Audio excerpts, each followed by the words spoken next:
dans votre mag sport à la une. Au sommaire ce soir, les Lionceaux s'offrent une deuxième Coupe du Monde en 2 ans, grâce à leur qualification en demi-finale de la CAN Junior. Jeudi prochain, le Sénégal affronte la Guinée-Conakry. Fin de la phase aller en L1 et en L2. À l'issue de cette phase aller, coup de projecteur sur les faits d'arbitrage qui suscitent polémique et désaccords entre différents acteurs. On crie à l'injustice sur le terrain et en dehors. Les arbitres et la commission de discipline de la Ligue Pro, souvent indexés, à tort ou à raison. Y a-t-il un défaut de formation chez nos arbitres? Joueurs, entraîneurs et dirigeants sont-ils au fait des textes, règlements, des évolutions et changements? Autant de questions dont nous débattrons avec nos deux invités, Fadou Madia, arbitre international, et Richard Chabiari, membre de la commission de discipline de la Ligue professionnelle. Restons avec ce foot pro, 2 équipes promues, championnes de la phase aller en Ligue 1 et en Ligue 2. Génération Foot avec 25 points vire en tête de la Ligue 1, tandis que le champion en titre, l'US Gorée, agonise en bas de classement et se sépare d'ailleurs de son entraîneur Ali Mal. Africa Promo Foot en Ligue 2 est premier, une équipe qui s'appuie jusqu'ici sur une belle défense. À 48 heures de la célébration de la Journée internationale de la femme, Fadou Madia est notre invité sur ce plateau. Momodou Ndiaye, en bon gentleman, a tendu son micro aux femmes journalistes, reporters sportives. Marianne Siva Diop nous fait le portrait ce soir de Diewowan, championne de kata. Honneur aux dames ce soir.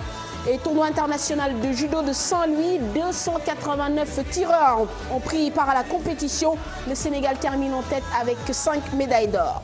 Et bien sûr, vos rendez-vous habituels en fin de mag, le hippisme avec Madio Père, les buzz du web avec Momodou Ndiaye. Merci de votre fidélité et bienvenue à tous.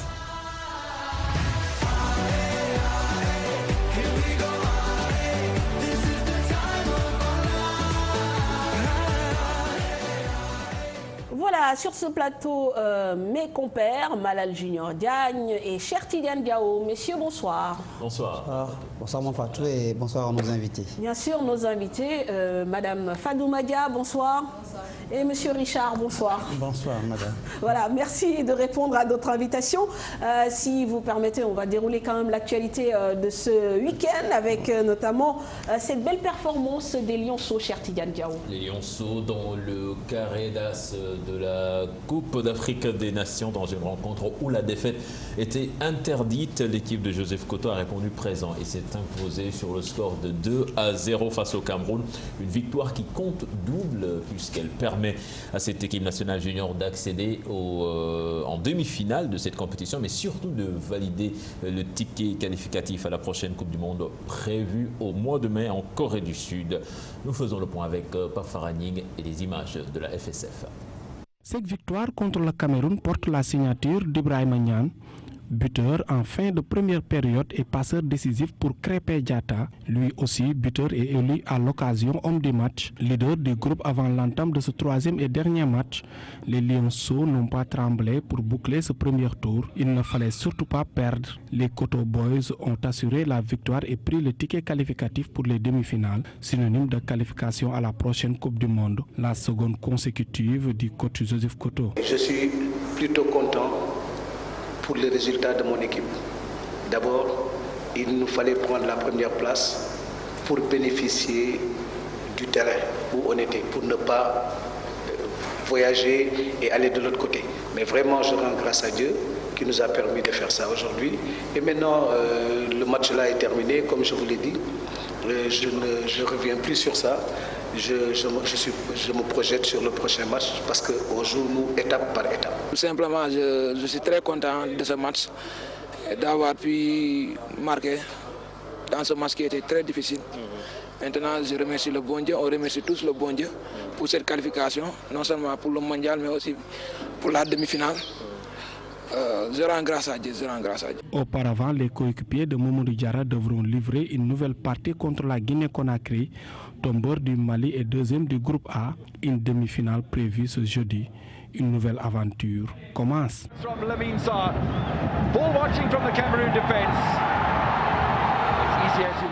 Voilà, donc le Sénégal qui est la seule rescapée quand même des 4 demi-finalistes de l'édition 2015. Cela veut dire quand même ce que ça veut dire. Le Mali éliminé dès le premier tour, le Nigeria champion d'Afrique en titre et le Ghana 3e en 2015 n'étaient même pas présents au rendez-vous de 2017. Cela veut dire que donc le Sénégal quand même réalise une belle performance en assurant cette qualification en Coupe du Monde et puis en se qualifiant à ce stade des demi-finales. Ouais, l'objectif premier a été atteint, c'est-à-dire de se hisser en demi-finale pour se qualifier automatiquement à la Coupe du Monde. Maintenant, il reste l'autre objectif, celui qui est le plus important, le fait d'inscrire le Sénégal au palmarès de la Coupe d'Afrique des U20. On a été finaliste lors de la dernière édition. Il faut faire mieux. Faire mieux, c'est quoi?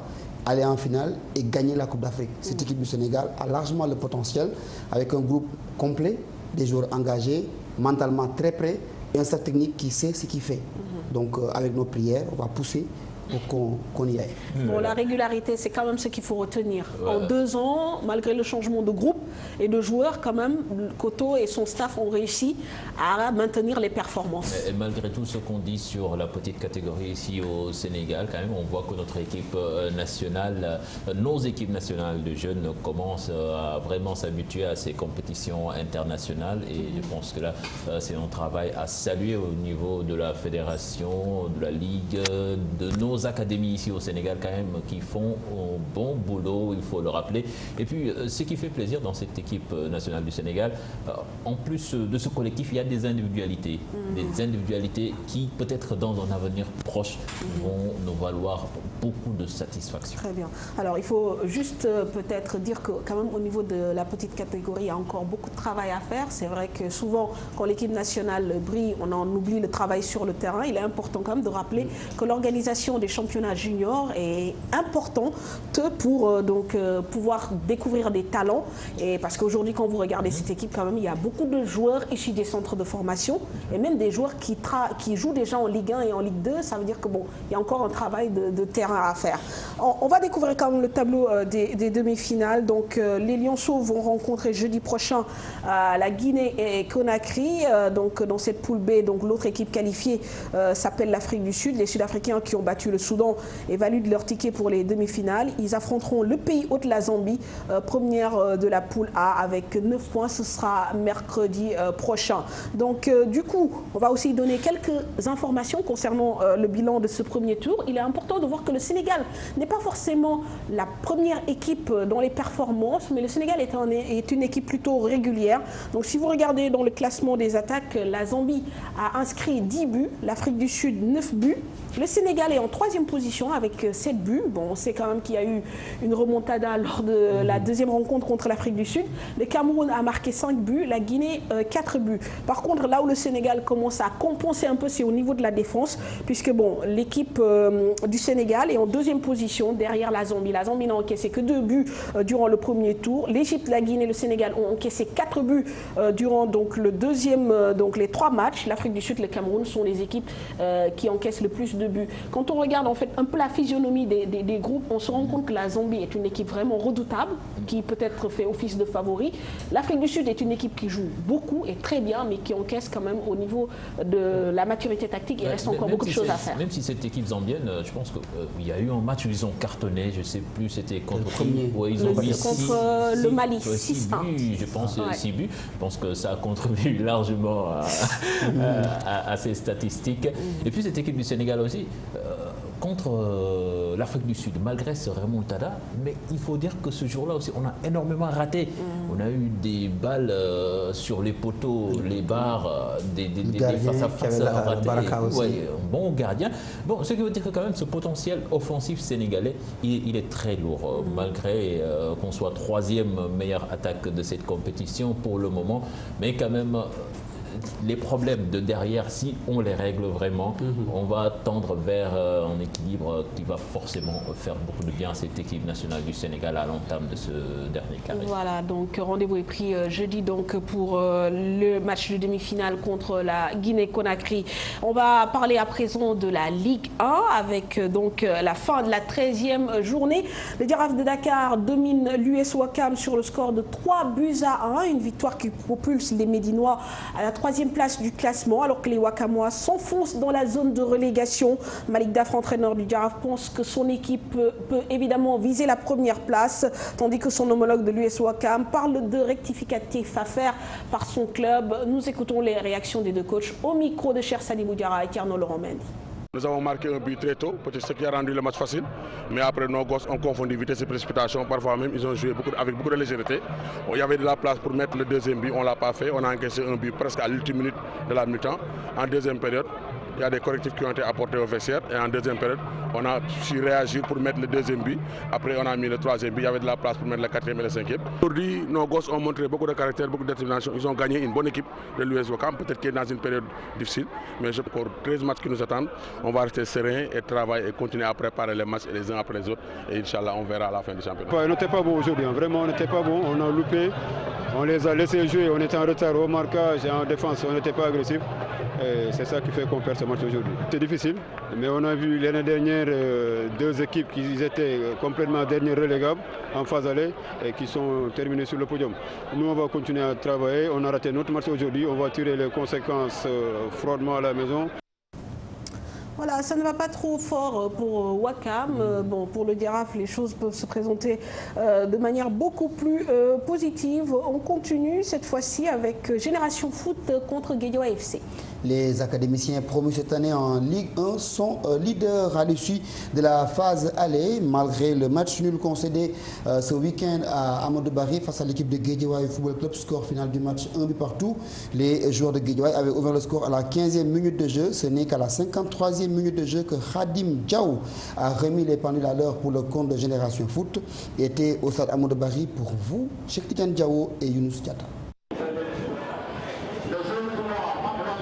À chaque équipe sa période et cela s'est bien matérialisé au tableau d'affichage. Guédiawaye Football Club solide et entreprenant ouvre le score par Honoré Gomis à la 15e minute sur un coup franc bien exécuté par Pablo Ndiaye.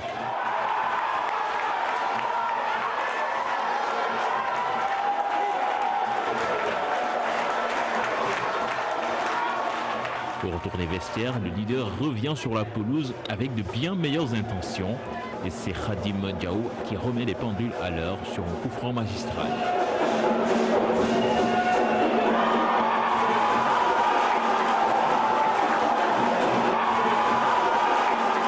Un but partout sera le score final.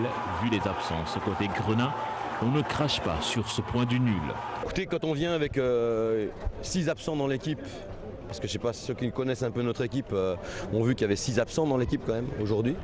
Quand on finit avec 4 joueurs nés en 2000 et 2 joueurs nés en 99 et qu'on arrive à faire jeu égal avec cette très belle équipe de Guédiawaye, bah, c'est déjà une belle réussite. Il n'y a pas Malik Cissé, il n'y a pas Ibrahim Agnan et il n'y a pas notre lutin gambien qui est blessé. Donc, et c'est des tout jeunes qui jouent devant, ils ont été fantastiques, quoi. Bon, je ne sais pas, je reverrai les images, mais il me semble que sur la fin, il y a un petit penalty, il me semble. Et puis en première mi-temps, il y a une situation aussi où on siffle coup franc en dehors de la surface et il me semble bien qu'elle est 2 mètres dedans. Ce point du nul ne fait pas que des malheureux à Guédiawaye qui a joué en infériorité numérique durant les 10 dernières minutes.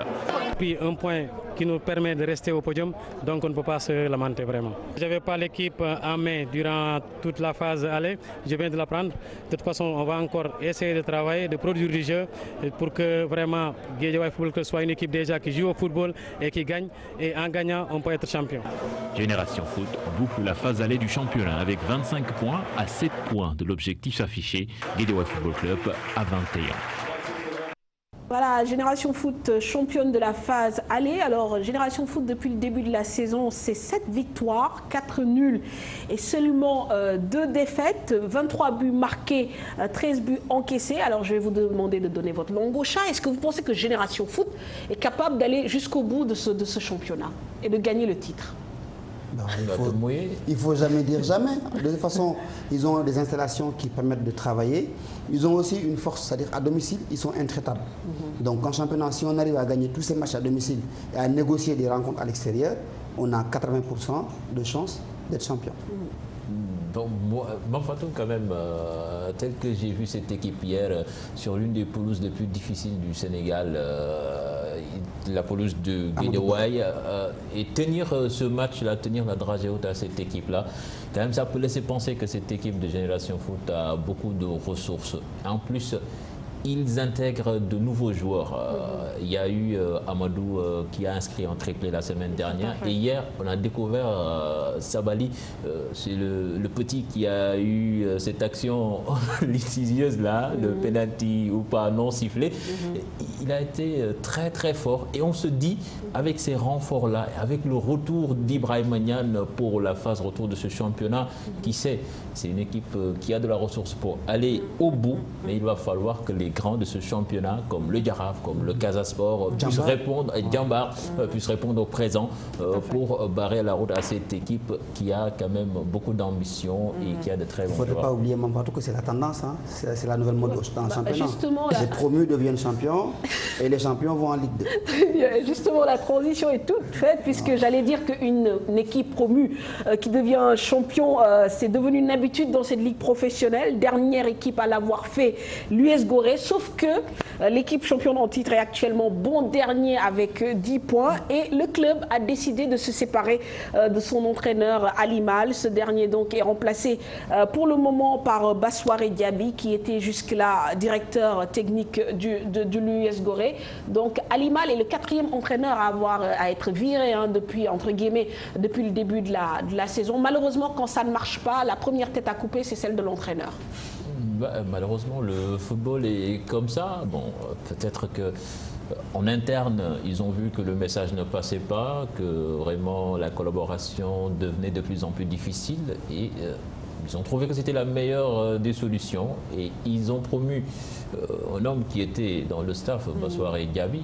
Bon, je pense que c'est tout bénef. Espérons pour eux que l'électrochoc tant recherché va se produire, sinon ce sera la catastrophe. Certains parlent quand même d'un problème de recrutement et d'un problème tout simplement de niveau dans cette équipe de l'US Gorée. Je pense que vous avez eu à regarder des matchs. Malal, vous avez été relativement déçu par la prestation fournie par les insulaires. Oui, il y a des problèmes au niveau de toutes les lignes. Ali Mal a beau crier sur son banc de touche, mais quand on n'a pas les bonnes armes pour faire la guerre qu'on doit faire, souvent c'est ça le résultat. Je pense que si c'est possible, Gorée doit renforcer son effectif avec des joueurs capables de répondre présent, surtout en attaque, de mettre des buts. Gorée a beaucoup d'occasions, et Gorée les vendange toutes. Il faudrait mettre des buts si on veut gagner. Et puis, toute proportion gardée, c'est la même chose qui est arrivée à Leicester.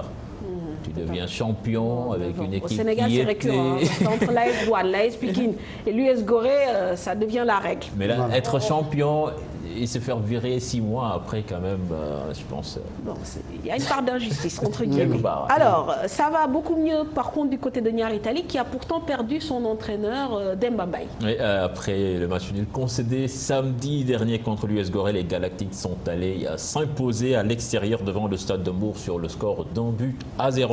Un but marqué dans les ultimes minutes du temps additionnel. Une rencontre plutôt fermée où la chance a finalement souri au jour de NGB. Nous allons écouter les réactions de Youssou Dabo, coach du Stade de Mbour, et Landry Lopi, coach de NGB.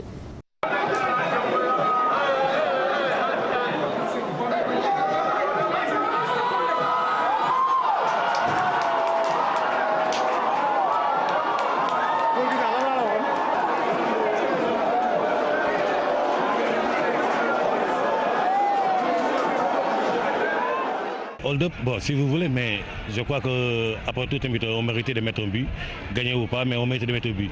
Il y avait cette possibilité, on l'a saisi, on a mis le but qu'il fallait, juste au bon moment. Et on espère que ça va continuer.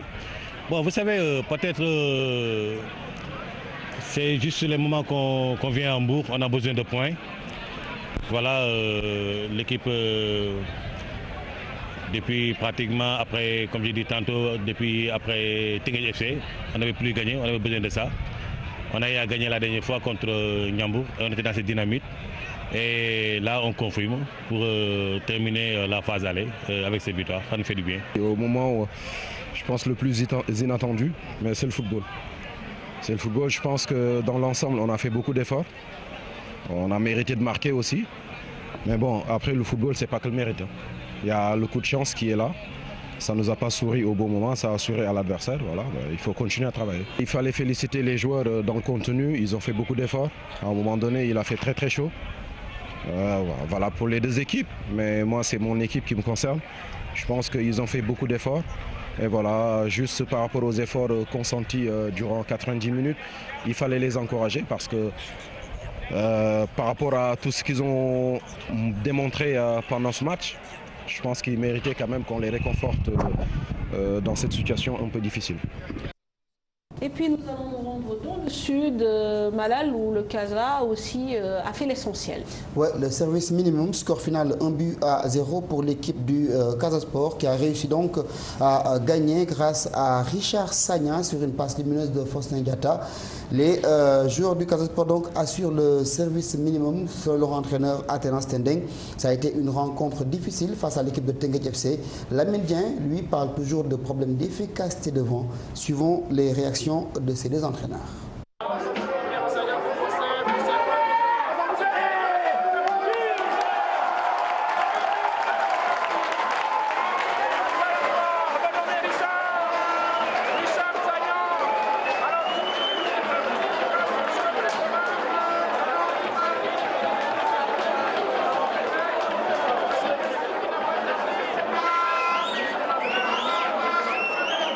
Une victoire qu'on a acquise dans la difficulté, il faut le reconnaître. Mais l'essentiel pour nous, c'était les 3 points. Et nous sommes arrivés à ça. Je crois que c'est ça. Je crois qu'il y a 2 périodes où on peut justifier cela. Je crois qu'en première période, par exemple, je crois qu'on a senti une équipe moins engagée, mais en tout cas moins équilibrée par rapport aux lignes. On était très élargi, mais en plus, il y avait une chaleur qui n'avait pas permis véritablement d'être dans notre assiette. Deuxième période, je crois, c'était très clair. L'adversaire, voulant revenir sur le match, nous a poussé véritablement dans notre dernier tiers. Et je crois même qu'avec un peu plus de réussite, il pouvait obtenir la balle d'égalisation sur beaucoup de frayeurs commises par notre défense, sur des actions individuelles par manque de lucidité. On a au moins un penalty net et net. En deuxième mi-temps, vous avez vu, on a eu des possibilités de scorer, mais on les a ratés, quoi.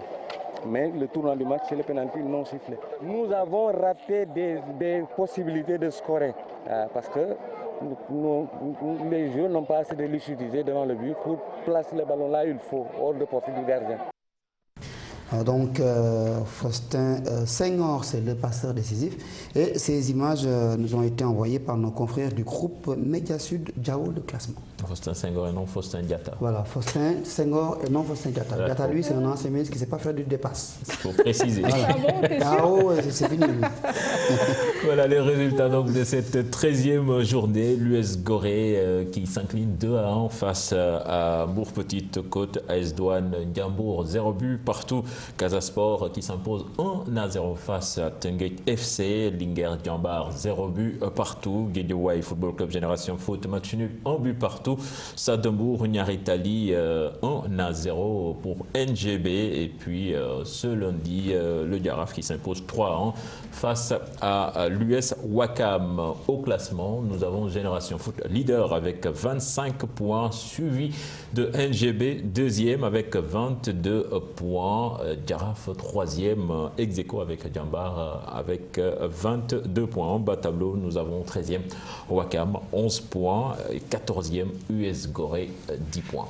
Voilà, en Ligue 2, c'est une équipe promue qui est championne de la phase aller. Il s'agit de Africa Promo Foot de Thiès, une équipe qui certes n'est pas très attractive sur le plan offensif avec seulement 8 buts marqués en 13 journées. Mais Africa Promo Foot est très solide sur le plan défensif puisque n'ayant encaissé que 2 buts depuis le début du championnat, à l'issue de cette phase aller, elle possède le même nombre de points et occupe du coup la première place ex-aequo avec l'AS Pikine, ce qui nous permet de donner les résultats de cette 13e journée de Ligue 2. Avec un match nul blanc entre le Port et Cayor Foot Pro. Match nul 1 but partout entre Yogo et Dakar Sacré-Cœur. L'équipe de Sonacos a explosé celle du Duc 5-0. Ça fait rare de voir une équipe marquer 5 buts. AS Pikine bat Ndarguej 1-0. Olympique d'Angor perd face à Africa Promo 2-1. L'Etix bat la Renaissance 1-0. La rencontre Mbarguej Diamono de Fatick n'a pas été jouée. Au classement, donc, vous l'avez dit, Monfatou, Africa Promo est leader avec 23 points. Pikine deuxième avec le même nombre de points. Dakar Sacré-Cœur est troisième en bas de classement. La Renaissance et Mbarguej ferment la marche. Merci Malal. À présent, nous allons pouvoir débattre du sujet de ce soir, l'arbitrage qui, vous le savez, chaque année suscite débat, contestation et polémique. Il n'est pas rare de voir les décisions des hommes et femmes en noir, d'ailleurs, remises en cause à tort ou à raison. La commission de discipline de la Ligue Pro indexée, elle aussi, accusée parfois de partialité à l'annonce de certains verdicts. Avant d'en discuter avec nos deux invités, Fadou Madia et Richard Chabi-Hari, nous avons interrogé les acteurs de notre football, supporters, journalistes, dirigeants, et on se rend compte que les failles ne sont pas l'apanage exclusif des arbitres. La méconnaissance des règles et textes par les acteurs est aussi un facteur de rupture. Suivons ce reportage de Mamadou Ndiaye, les images de Youssou Baro. Ils font partie du football. D'ailleurs, ils jouent un rôle important. Et pourtant, les hommes en noir sont souvent décriés par les amateurs. Certains d'entre eux renvoient le public à la formation et à la maîtrise des lois du jeu. bañunu nit mooy def erreur mais tim aussi yenn arbitre dañ leen war a former waat et am na si arbitre yoo xamante ne réellement ni leen di jëlee c'est pas normal xaw ma def neen formation xaw ma defuñu formation mais léegi arbitre yi da ngay gis sax jaaykatu banaana ñëw doon arbitre. arbitre dañu war a nekk ay psychologue arbitre day xool match. arbitre da ngay xool match parfois nga xool match physionomie match nga war ko mun a gérer match warul leen war a mun a dépasser. Des problèmes d'arbitrage, il en existe partout dans le monde. Il faut juste renforcer le niveau de formation au plan local. Je pense que le mal du football sénégalais, il ne faut pas essayer de cataloguer que les arbitres. Il est à tous les niveaux. Donc la formation, c'est tout le monde qui en a besoin. Les arbitres, c'est vrai, c'est une mise à niveau constante, une mise à niveau.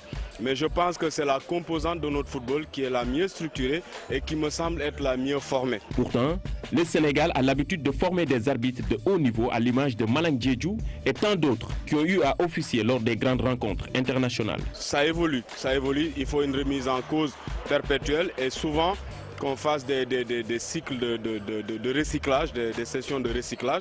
Je pense que ça ne fera que les réconforter. Difficile d'avoir l'avis des arbitres contraints par le devoir de réserve. 80% des coachs, joueurs ou techniciens ne maîtrisent pas les nouveaux règlements.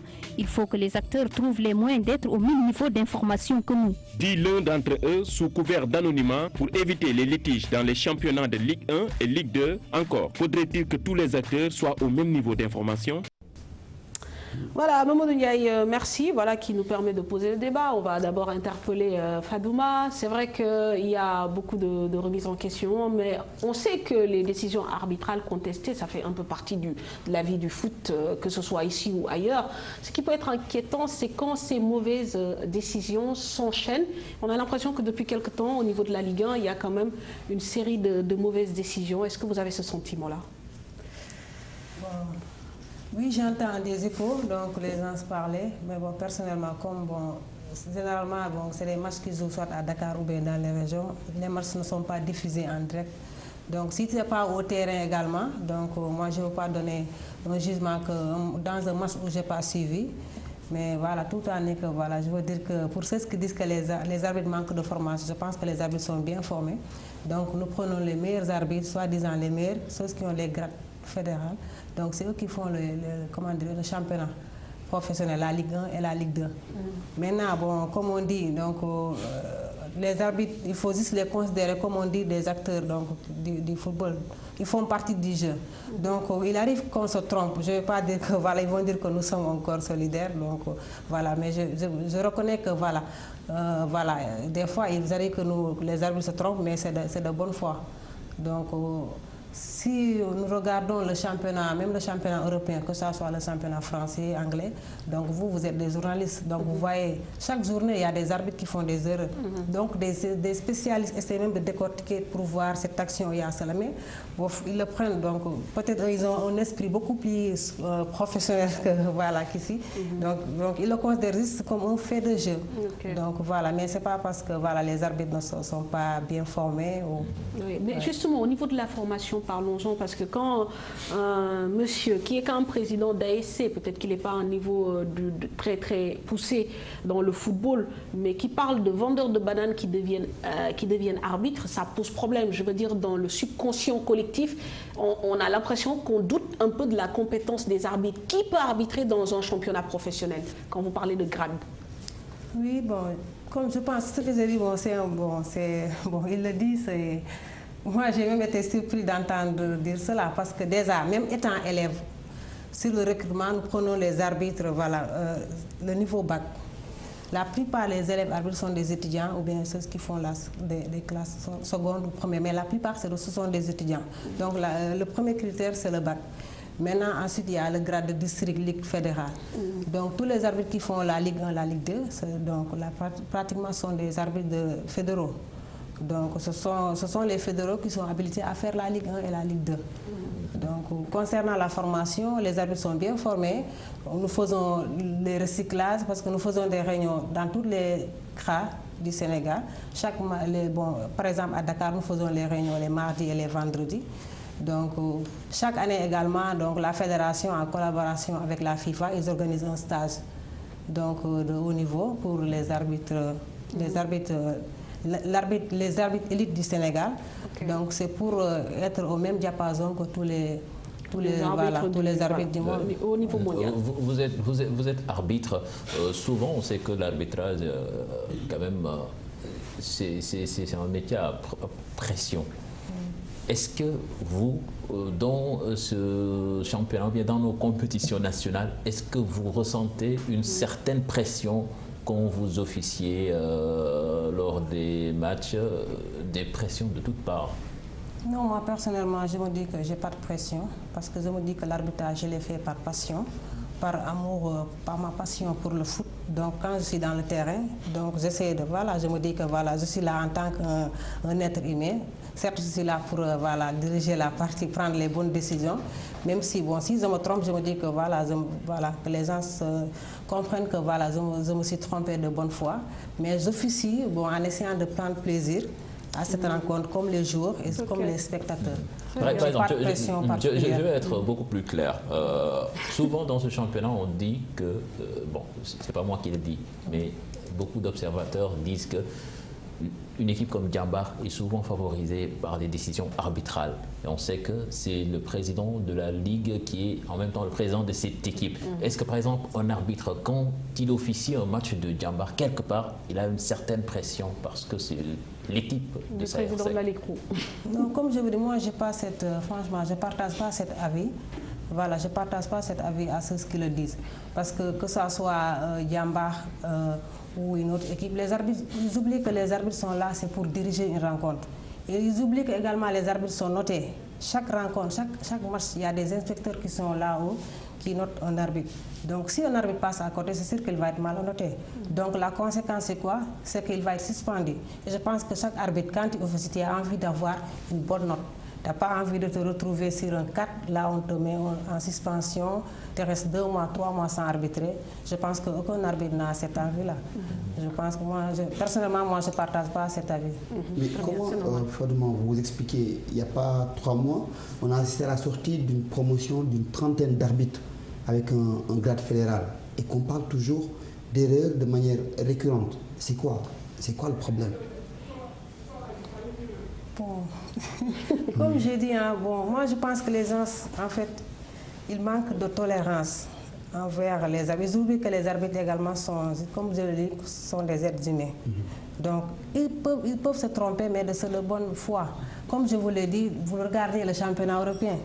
Donc, chaque journée, vous voyez, donc chaque match, il y a des erreurs, des fois même des erreurs qui font la différence de ce match.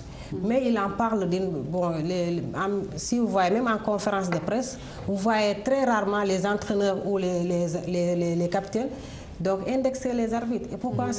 Parce qu'ils le considèrent comme des faits de jeu. Mais ici, donc, il suffit que voilà. Est-ce que le moment n'est pas venu également pour la CRA d'évoluer, c'est-à-dire de faire comme en France, où quand il y a un fait de jeu, quand les arbitres sont indexés, l'arbitre central vient après le match ou à la mi-temps s'expliquer sur la décision qui a été prise, pour que tout le monde sache un peu c'est quoi les raisons de cette décision-là et on passe à autre chose. Mais ici au Sénégal, les arbitres ne parlent pas. Bon, ça également, bon, je pense que ce n'est pas de mon... Vous m'excusez, mais ce n'est pas de mon ressort. Donc c'est un autre sujet, oui, un autre débat. Donc parce que, voilà, quoi que l'on dise, c'est pas seulement... Je pense que le championnat sénégalais, ça manque beaucoup de moyens. Vous parlez on ne peut pas parler, déjà vous parlez de pourquoi pas s'exprimer. On ne peut pas s'exprimer quand il n'y a pas de caméra ou bien des matchs qu'on retransmet directement. Que par exemple, à la mi-temps, vous pouvez voir ça et ça. Non, il n'y en a pas. Vous n'avez pas ça dans vos vestiaires? Non. Est-ce que vous allez... Vous, la TFM, est-ce que vous allez... Non, mais bon. Est-ce que vous allez... Voilà. Tous les matchs. Pas tous les matchs. Non, c'est une question. Voilà. Je complète sa question tout simplement. Voilà, moi je pense si vous le comparez, par exemple, vous comparez le championnat Sénégal avec le championnat France, je dis que ce n'est pas la même chose. Parce que là-bas, tous les matchs sont retransmis pratiquement en direct. Donc on les... Et la logistique suit également. Voilà, la logistique. Voilà. Ouais, mais souvent, je vais le dire en wolof, dañuy wax arbitre bi xamul dara wala arbitre bi mënul. Souvent, c'est ces deux questions qui ressortent. Mais est-ce que les arbitres se trompent toujours de bonne foi dans ce championnat? Effectivement. Ah ben. Effectivement. Non, c'est comme par exemple, ils oublient les arbitres, même les acteurs, les joueurs. Des fois, on voit des joueurs, dont les attaquants qui sont là. Donc, nos attaquants, vous-même, vous le dites, ils ratent beaucoup d'occasions. Des fois, tu vois une occasion nette de but, il y a l'attaquant qui est là, juste devant le gardien ou bien devant les camps, il rate. Et pourquoi on le tolère? Pourquoi pas ne pas tolérer légalement les erreurs des arbitres? C'est pas la même chose, mais bon. D'ailleurs, on en parlera tout à l'heure. Est-ce que parfois vous êtes aussi victime de la méconnaissance des règles par les autres acteurs? C'est-à-dire vous prenez une décision que ni l'entraîneur, que ni le footballeur ne comprennent, alors à cause tout simplement du fait qu'il ne connaît pas les règles. Franchement, oui. Moi, je pense que beaucoup ne connaissent pas, ne maîtrisent pas le règlement. Donc, la plupart, parce que je pense également ça, c'est un travail également, que c'est pas ce que doivent faire les équipes, les dirigeants. Parce qu'ici, moi, je ne vois même pas, par exemple, des fois, dans les autres championnats, vous voyez, avant le démarrage du championnat, ils convoquent des arbitres, donc tu vois, ou bien des instructeurs d'arbitres, permettre comme ça, donner des cours aux joueurs, au staff, de les permettre au moins d'avoir le minimum, le bagage, le minimum nécessaire pour le championnat. Mais ici au Sénégal, il n'y a pas cela. Donc les joueurs, ils viennent, ils jouent, ils partent. Des fois, il y a même des changements. Même les entraîneurs, ils ne sont pas au courant. Donc ça également, c'est un problème. C'est un problème. Ouais. Alors, on a la possibilité aujourd'hui de parler avec un membre de la commission de la Ligue Pro. Je pense que c'est une première qu'un membre de cette Ligue Pro puisse s'exprimer sur une chaîne de télévision. Merci beaucoup, Monsieur Chabiari. Alors, vous nous dites que c'est une commission indépendante qui s'appuie certainement sur les règles et textes de la Ligue Pro. En quoi est-elle indépendante? Bon, je vais d'abord remercier TFM de nous avoir invités et de nous permettre de nous exprimer au moins pour la première fois, pour dire que ça fait maintenant 7 ans que nous sommes à la Ligue. Et c'est la première fois que nous venons devant un plateau de télévision pour pouvoir expliquer un peu ce que nous faisons à la commission de discipline. C'est très important. Donc, merci Madame Fatou de nous avoir invités sur ce plateau et merci à vous les journalistes. Et je dirais qu'enfin, c'est bien la première fois. Enfin, c'est la première fois. D'accord. Mais est-ce que vous avez été ouvert précédemment à faire cette démarche-là ou vous avez senti la nécessité aujourd'hui de venir quand même échanger avec les acteurs du foot? Oui, c'est vrai qu'on a voulu... bon, c'est vrai que la Ligue professionnelle, nous, la commission de discipline, on a été très discret pendant tout le temps que nous sommes restés. Franchement, c'était pour éviter justement ce genre de polémique ou bien de discussions chevronnées qu'il y avait entre nous et les dirigeants, et certains, ils vous interpellent. Il y a des... Bon, lors des délibérations, on ne peut pas, il y a des choses qu'on ne peut pas dire. Hein, vous comprenez? Donc, mais on a été très discret pour éviter justement ces polémiques. Nous rendons vraiment des décisions sur la base de textes vraiment clairs. Hein? Voilà les textes que nous avons. Ça, le règlement du foot général, professionnel. Et il y a des dispositions particulières à l'intérieur. Hein? Le code disciplinaire et les règlements généraux de la Fédération de football. Fédération sénégalaise de football. Donc tout est écrit là-dedans. Tout ce que les gens peuvent dire, c'est parce qu'ils ne lisent pas. Ils ne s'intéressent qu'au dispositif, à ce qui frappe leur équipe et tout. Mais ils ne savent pas comment ça se passe. Ils ne savent même pas comment fonctionne la commission de discipline. Comment nous avons été nommés. Je pense qu'il faudrait que je vous le dise aussi. Oui, c'est l'occasion. C'est l'occasion, je crois, de vous dire comment ça s'est passé. Hein? Je dis enfin, parce que c'est la première fois. Non, c'est vrai. Jamais trop tard. Ça fait jamais trop tard. 7 ans que nous sommes là. Personne n'a jamais cherché. Mais tout le monde vient dans les plateaux de télévision pour pouvoir accabler la commission de discipline de ceci, de cela. Mais je pense qu'il est temps que nous puissions venir ici. Et ça, j'ai appuyé, j'ai tiré sur le président Bamboukar Sissé pour lui dire il faut que nous y allons. Je vais y aller. Il ne pouvait pas venir et il s'excuse, c'est vrai. Des obligations professionnelles ont fait qu'il n'a pas pu venir, mais bon, je pense que je pourrais le faire. Je pourrais d'emblée vous dire que tous les membres de la commission de discipline ont été démarchés, proposés et choisis par le conseil d'administration de la Ligue. Personne n'a fait acte de candidature. Et donc, il a fallu l'acceptation et l'adhésion individuelle au projet sportif de la Ligue pour en faire partie.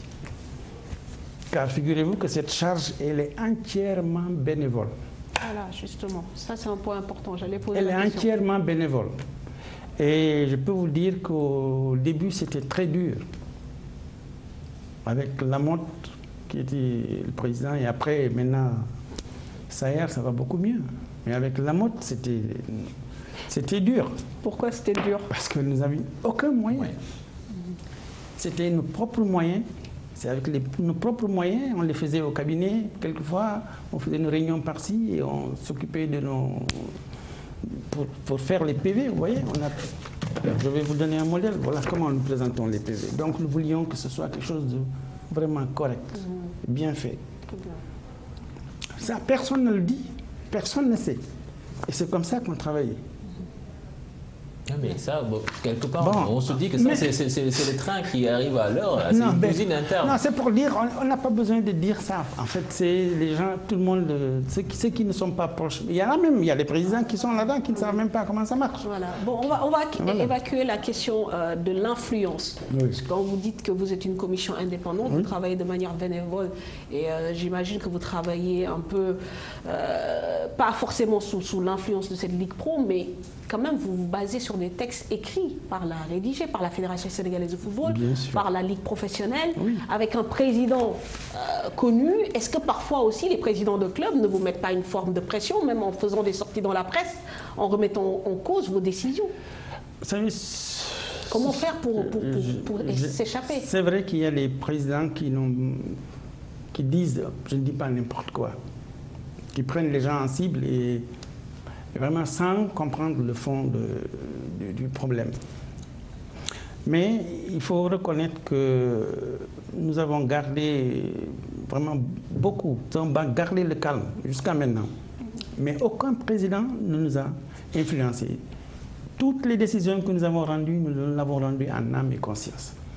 Jamais un président n'est venu nous dire faites ça dans un sens ou dans un autre. D'ailleurs, on ne les voit même pas. Il y a des gens qui ne nous connaissent même pas. C'est aujourd'hui, peut-être que d'autres vont nous voir pour la première fois. Moi, Sayer, quand je l'ai connu, quand je l'ai vu, c'était, je crois, presque un an après. Je ne savais même pas que c'était lui.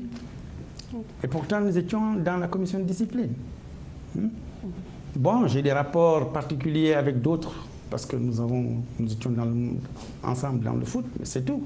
Mais franchement, croire que nous devons faire ceci et cela, parce qu'un président a dit ça, Alors comment ça se passe concrètement, par exemple, sur les cas quand on regarde, par exemple, sur cette phase aller, on a eu par exemple 3 gros contentieux, on va dire, on va les découvrir. Il y a eu ce match Casa-GFC, le match a été reporté car GFC n'était pas en mesure de voyager. Le Casa considère que les Crabes devaient perdre ce match par forfait. Je pense que la commission n'a pas été saisie sur ce sujet.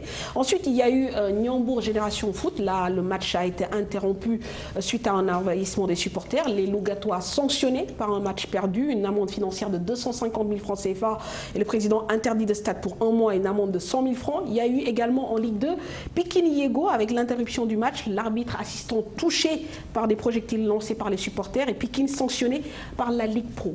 Alors, quand il y a ce genre de choses, comment ça se passe? Qui vous saisit? C'est la Ligue professionnelle qui nous saisit. Nous sommes saisis par la feuille de match. Et dans la feuille de match, vous avez les rapports des arbitres, les rapports du délégué et tout le staff. Donc c'est sur la base de documents que nous sommes saisis et de ce qui a été rapporté dans les documents. Donc sur la base des faits.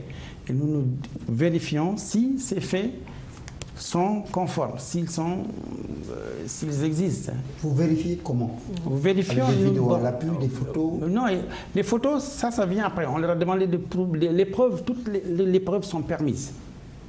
Mais ils n'ont pas les moyens d'apporter les preuves, généralement.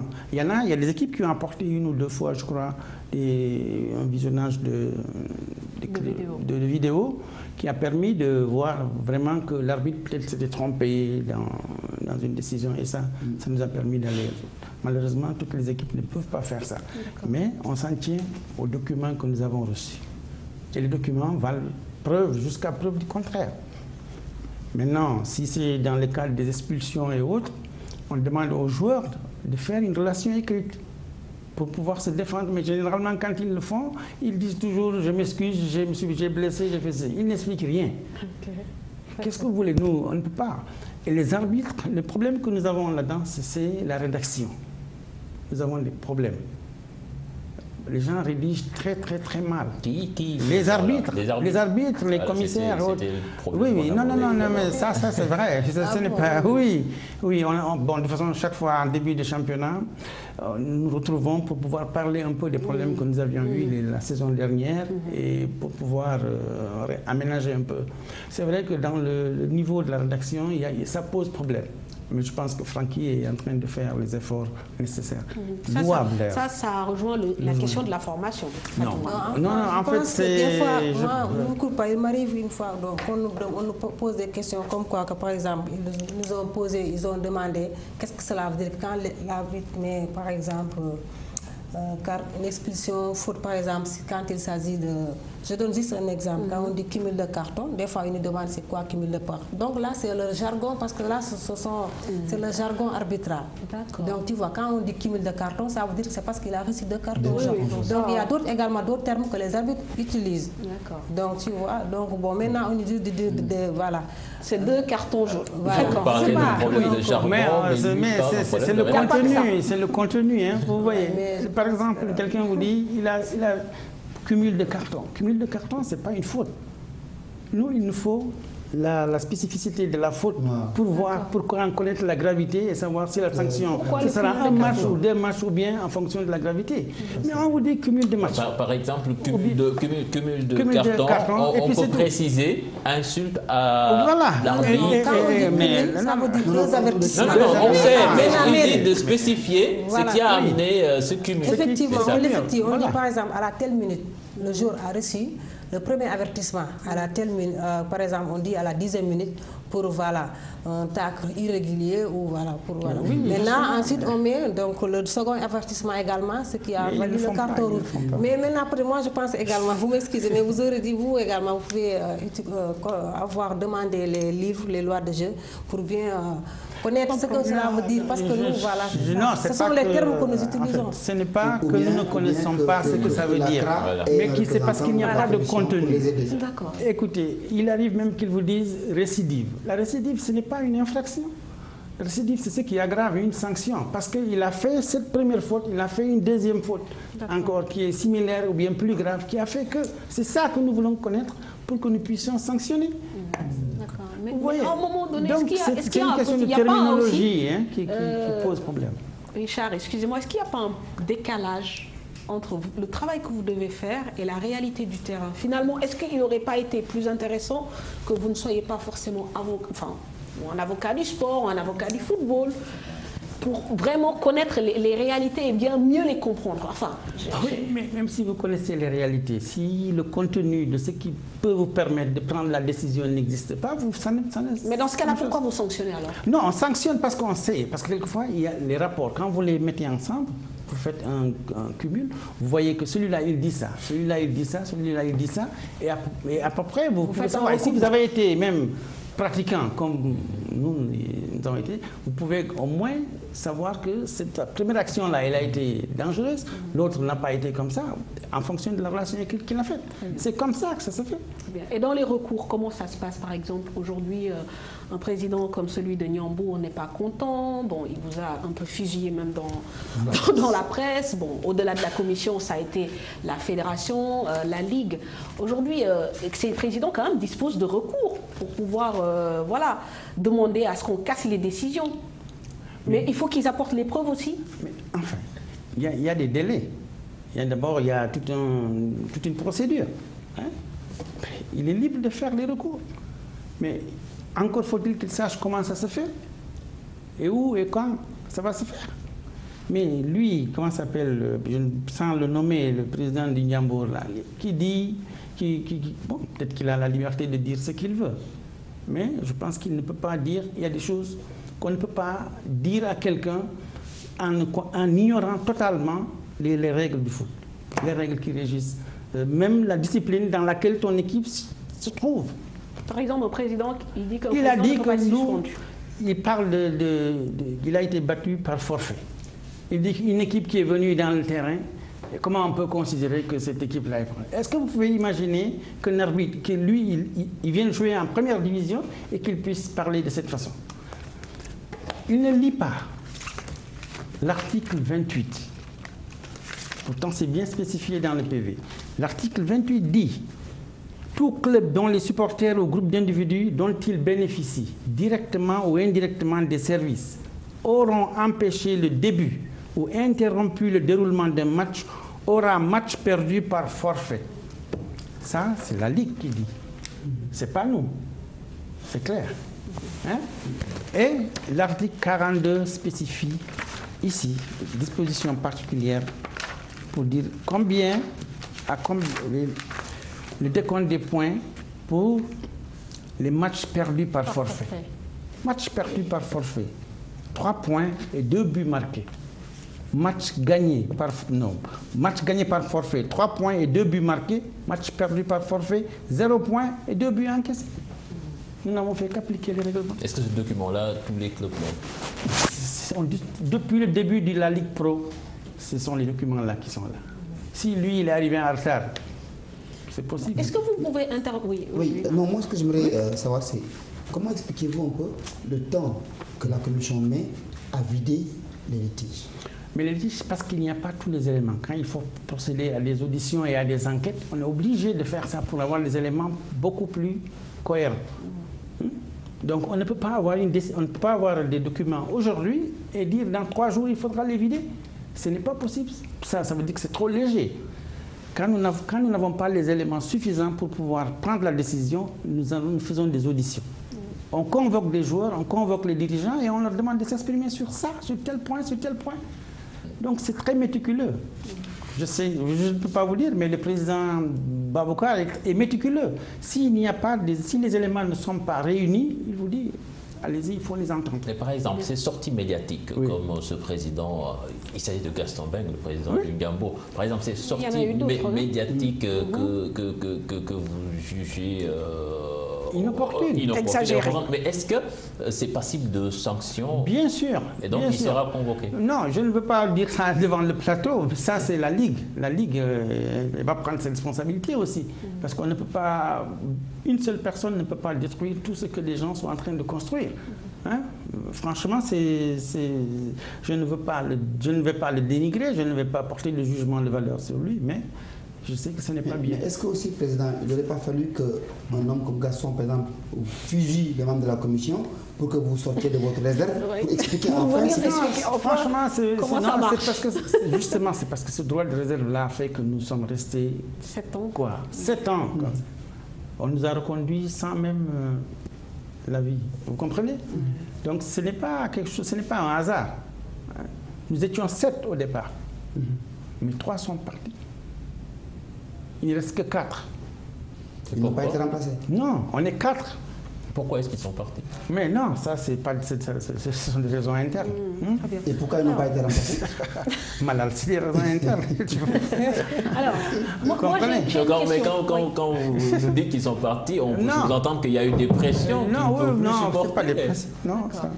Franchement, vous permettez que je ne normalement, ça doit fonctionner avec combien de membres? 7 membres? Non, il n'y a pas de limite. Non, il n'y a pas de limite. Peut-être que c'est une faille aussi dans l'organisation, ça. Le fait de ne pas déterminer le nombre de personnes qui doivent composer cette commission. Non, ce n'est pas. Les textes n'imposent aucun nombre. Très bien. Non, pas du tout. Alors, parfois, j'ai quand même 2 questions, 2 interrogations. La première, c'est par rapport au texte. Donc, ça fait 7 ans, vous dites que vous travaillez dans cette commission indépendante. Est-ce que vous avez la possibilité de discuter avec la Ligue sur la mise à niveau des textes? C'est-à-dire les textes et règlements. Ça, c'est la première question. La deuxième question, c'est est-ce que vous pouvez vous autosaisir par rapport à certaines choses qui se passent dans le foot? Par exemple, là, sur le cas du Casa GFC, il n'y a pas eu de recours. Est-ce que vous, quand même, vous avez cette possibilité-là de prendre les choses en main et de quand même statuer sur certaines difficultés ou certaines situations? Bien sûr. Les textes le disent, les saisines d'office existent. Mais pour des faits vraiment graves et puis des faits qu'on peut prouver. Et ensuite, toutes les preuves, c'est-à-dire que les dirigeants, tout le monde, tous les dirigeants, tous les acteurs peuvent écrire et dire et dénoncer certains faits. D'ailleurs, la loi, les textes les obligent à le faire. Mais ils ne le font pas. Personne ne veut écrire parce qu'ils veulent dire comme ça et nous demander de saisir. Non, écris et signe. Dis que tu as dit ça. Comme ça, au moins celui-là, il peut amener la preuve que ce qu'il dit c'est comme ça et nous ouvrons une enquête. Vous comprenez? Mais on ne peut pas nous lancer comme ça et après dire aux gens de prendre les décisions comme ça. Mais également par souci d'efficacité, également d'améliorer un peu la qualité du travail que vous êtes en train de faire. Est-ce qu'il n'est pas temps également, pour vous comme pour les arbitres, que la Ligue professionnelle et la Fédération mettent en place des moyens techniques qui permettent d'avoir des vidéos pour visionner, pour que les choses aillent vite? Parce que la Fédération, quand il s'agit de l'équipe nationale du Sénégal, trouve les moyens de filmer les entraînements, de faire des interviews sur Internet. Elle doit être en mesure, avec la Ligue professionnelle, d'acheter 2-3 caméras pour filmer les rencontres afin que vous ayez une base de données. Ouais, mais c'est vrai que la Ligue professionnelle, il faut reconnaître qu'elle est en train de faire beaucoup d'efforts. Ça, il faut reconnaître. C'est lourd, c'est lourd, c'est très lourd. Mais ils sont en train de faire des efforts. Nous savons ce que c'est parce que on travaille avec quelquefois nos propres moyens. Mais je sais qu'ils sont en train de faire des efforts. Et dans le cadre justement de ces échanges-là de formation, on est en train de programmer. On est en train de programmer des rencontres qui permettront d'échanger pour améliorer un peu, disons, tout cet environnement juridique. Parce que c'est vraiment, c'est vrai que là, il y a une difficulté. Il y a une difficulté. Et des majeures aussi, parce que cette difficulté d'ordre technologique. Parce que par exemple, en France, on voit que souvent la commission de discipline de cette ligue, ou bien du championnat français, se base énormément sur la télévision. Il y a eu beaucoup de sanctions qui ont été... Ibrahimovic qui insulte après un match, il a été sanctionné parce que c'est devant les caméras de la télévision. Et malheureusement, ici, on n'a pas ça. On n'a pas ça. Et quand vous allez... Ce que disait aussi Fadouma, mais justement, est-ce que les deux structures, par exemple, les arbitres et la commission, peuvent quand même travailler, collaborer? Par exemple, par rapport à certaines choses que vous venez juste de dire, la précision dans le contenu, les détails, des choses comme ça, c'est des choses qui sont faciles à régler. Ça, c'est personnel. Quelqu'un, vous le prenez, il est arbitre, il peut être bon comme ça, mais il ne peut pas transcrire ce qu'il veut dire. Et ça peut poser problème. Vous comprenez? Problématique. Hein? Mais non, c'est pas... Oui, ça pose problème. C'est pas... je n'invente rien. Hein? Mais Francky en est conscient. Je sais qu'il en est conscient. Techniquement, ils sont bons, ils ont tout ce qu'il faut faire, mais c'est peut-être ça, c'est une question de truc. Bon, mais est-ce qu'on ne peut pas organiser des rencontres entre vous c'est ce que je et demande. les arbitres pour essayer d'harmoniser, d'essayer de se comprendre? Parce que le problème, ce n'est pas un problème qui n'est pas difficile. Vous voulez qu'il soit plus explicite en utilisant un français simple et facile à comprendre. Oui. Les arbitres sont comme les militaires, ils ont un jargon. Oui. Vous allez voir un militaire, vous lui dites est-ce que le caporal est là, il vous dit affirmatif. Au lieu de vous dire oui, il est dans son bureau. Oui. Vous voulez qu'il soit explicite. Mais ça, c'est un problème facile à régler. Il faut vous rencontrer 2-3 fois, mettre les choses à point et puis passer à autre chose. Comme je dis, je pense que c'est important, comme vous le dites, que la commission qu'ils aient, par exemple, je ne sais pas, des livres d'arbitrage pour connaître, par exemple, ou bien qu'ils demandent à Francky, notre président de la CCA, de leur donner une liste concernant les motifs. Je pense que c'est ça, parce que je vous excuse, parce que moi, je sais qu'une chose, quand les arbitres font leur match, que ce soit la Ligue 1, la Ligue 2, le championnat, les feuilles, avant d'aller à la fédération, ils parviennent directement. Chez Francky? Non, oui, c'est notre secrétaire, même général. M. Papso, donc au stade Léopold, à l'ANAF, donc dans notre siège. Donc là, il essaie de revoir toutes les copies, même s'il y a un arbitre qui écrit quelque chose qui n'est pas bien, par exemple un rapport qui n'est pas bien ficelé ou qu'il y a des manquements, il l'appelle pour dire que ça. Ensuite, voilà, vous venez vous rectifier ou bien on va les rectifier. Donc c'est pourquoi moi, franchement, c'est la première fois que j'entends. Maintenant, comme je l'ai dit, moi j'ai eu un jour, on nous a posé des questions comme dire que vous avez, par exemple, des arbitres, vous faites des propos grossiers, injurieux. Par exemple, le jour a été expulsé à la telle minute pour propos grossiers et injurieux. Maintenant, après, ils nous ont demandé de préciser, de détailler. Parce qu'ils oublient également, donc je pense que c'est, comme vous le dites, c'est très important que nous faisions cette collaboration. Parce que vous savez que le règlement, c'est universel. C'est comme ça qu'on nous a appris. Donc peut-être quand on dit propos grossiers, ici au Sénégal, peut-être vous précisez. Donc les arbitres, des fois, ils disent entre parenthèses, insultes, soit de père ou de mère ou d'autres choses. Voilà. Donc tu vois, parce que voilà, c'est notre réalité.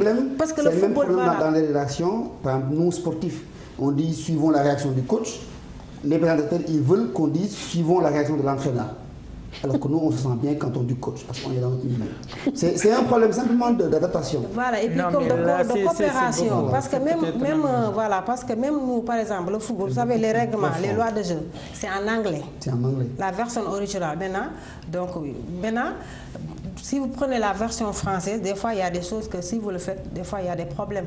On a des problèmes d'interprétation. Donc, on nous dit de se référer à la version anglaise. Donc, tu vois, parce que voilà. C'est pourquoi j'ai dit ça. C'est une sorte de coopération entre la commission. Échanger. Parce que ce sont des termes d'arbitrage. Parce que vous voulez qu'ils soient très précis dans leur contenu, mais eux aussi, ils veulent que vous regardiez les règles et lois. Mais les règles et lois, ce sont les mêmes. On ne connaît pas ce que ça veut dire cumul de cartons. On sait ce que c'est cumul de cartons. Mais le contenu de cumul de cartons, c'est quoi? C'est ça qu'il faut. Ce n'est pas qu'on ne connaisse pas. Mais on vous dit récidive. Récidive de quoi? Récidive, c'est récidive d'une faute. Laquelle des fautes a été commise 2 fois. D'accord. On vous a dit propos injurieux.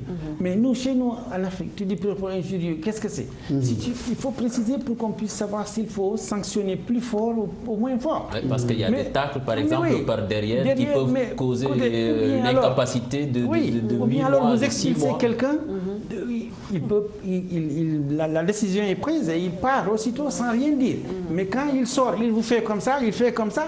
Mais nous, chez nous ici, ça faut. Il faut que les arbitres mettent des entre parenthèses pour expliquer la nature des fautes. Il est parti en bronchant ou en grommelant des injures. L'arbitre de touche entend ça, il a insulté parce que c'est des mots grossiers. Et là, en ce moment, la sanction est beaucoup plus sèche. Vous comprenez? Mais il dit qu'il faut grossir. Qu'est-ce que ça va? Mais dans le travail au quotidien. Ayez le courage de dire ce qu'il vous a dit. Écrivez parce que ça ne sort pas partout. Nous allons voir et puis ensuite on va Ça, c'est un problème à... Mais ce n'est pas Alors compliqué. maintenant, c'est vrai que c'est bien de venir expliquer, vous, dans votre travail au quotidien, qu'est-ce que vous devez aussi améliorer pour éviter toutes ces polémiques et toutes ces contestations? Est-ce qu'il n'y a pas un problème aussi de visibilité? En fait, Comme ce que vous on ne venez peut de pas faire. être partout. Vous comprenez qu'il y a combien? 5, 6, 11, 10 matchs. Vous pensez que la commission de discipline va être présente partout?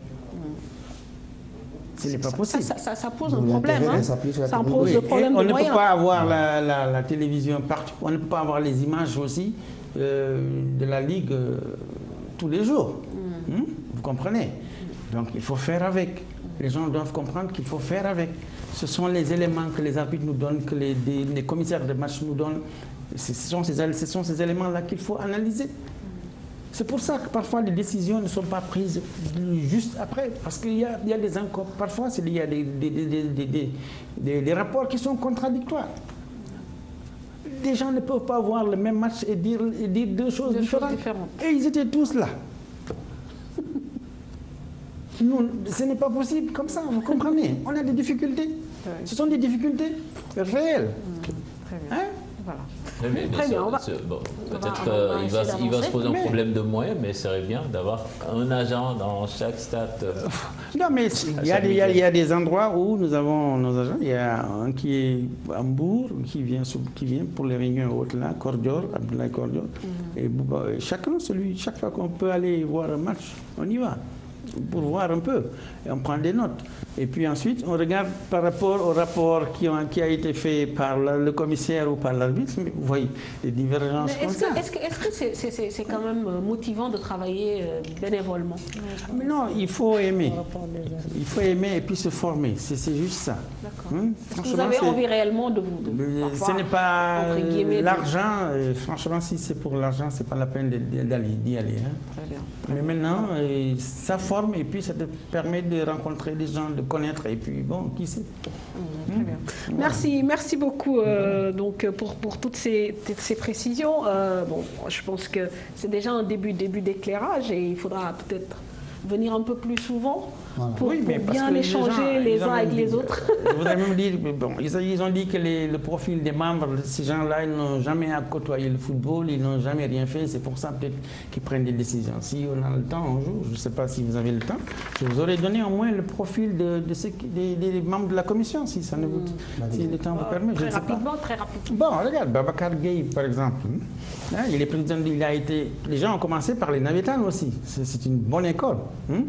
Il est président CQRP Haute-Cave Pikine de 1998 à 2002, président régional CQRP Dakar de 2003 à nos jours, membre de la commission électorale de la Fédération de football depuis 2013, président de la commission marketing NOS depuis 2013, président de la commission de transport et logistique U23 et U20 depuis 2015. Celui-là, il est en contact avec le foot. Abdoulaye Cordior Diop, il a au moins 37 ans d'expérience dans le foot. Il était dans les structures de sport depuis 1980. Président ODCAV Mbour, vice-président ODCAV de Thiès, président district football Mbour pendant 10 ans, trésorier pendant 6 ans de la Ligue football de Thiès, membre de la commission de sécurité Fair Play de la Fédération sénégalaise de football, président de la CQRP ODCAV Mbour pendant 8 ans et la Ligue de Thiès pendant 4 ans. D'accord. Donc c'est pour dire que le profil aussi... Franchement, je crois que... Bon, moi, j'étais pratiquant. C'est vrai que juriste, c'est vrai, mais j'étais pratiquant. J'ai commencé depuis Navetan, Kolda, USU. J'étais avec Demba Ramatandiaï au collège. On formait une paire de milieux, nous étions 3. Il y avait lui, moi et un nommé Sissoko. Une belle paire de milieux de terrain. Ah oui, et j'ai joué à la Linguère. Je suis venu ici à Dakar et... C'est vrai que j'ai joué d'abord un peu les Navétanes ici à Pinch. C'était la grande équipe de Pinch avec les Abagay. Et Khaf Diallo, c'était notre entraîneur. Mbaye Mbeng et Traoré, Maguette Traoré à l'époque.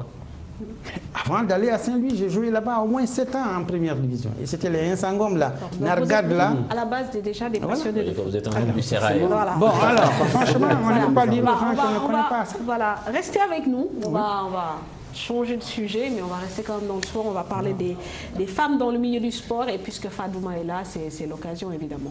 Elles sont présentes dans les tribunes des stades tous les week-ends. Elles, ce sont les femmes journalistes sportives qui suivent un peu l'actualité du sport. À 48 heures de la célébration de la Journée internationale de la femme, TFM s'est donc permis d'aller voir un peu quelles sont ces femmes qui accompagnent les hommes, quels sont les problèmes qu'elles rencontrent, mais également quelles sont également les raisons qui les poussent à côtoyer les hommes pour se battre afin de se faire une place au soleil.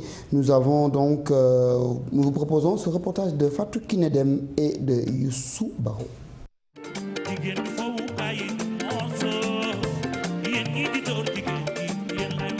Être une femme dans un milieu plutôt dominé par les hommes, est-ce facile? Au début, c'était un peu difficile, mais maintenant, ce n'est plus le cas. On essaie de gérer quand même, parce que nous avons choisi d'être journalistes. On ne vous voit pas comme des femmes, mais on a parfois des arrière-pensées par rapport à notre métier. Les femmes sont aussi dans le milieu du sport. Cela n'a plus rien de surprenant. Ces jeunes dames arpentent les gradins des stades du Sénégal tous les week-ends pour suivre et reporter les rencontres de championnat. Avant d'être un métier, c'est d'abord une passion.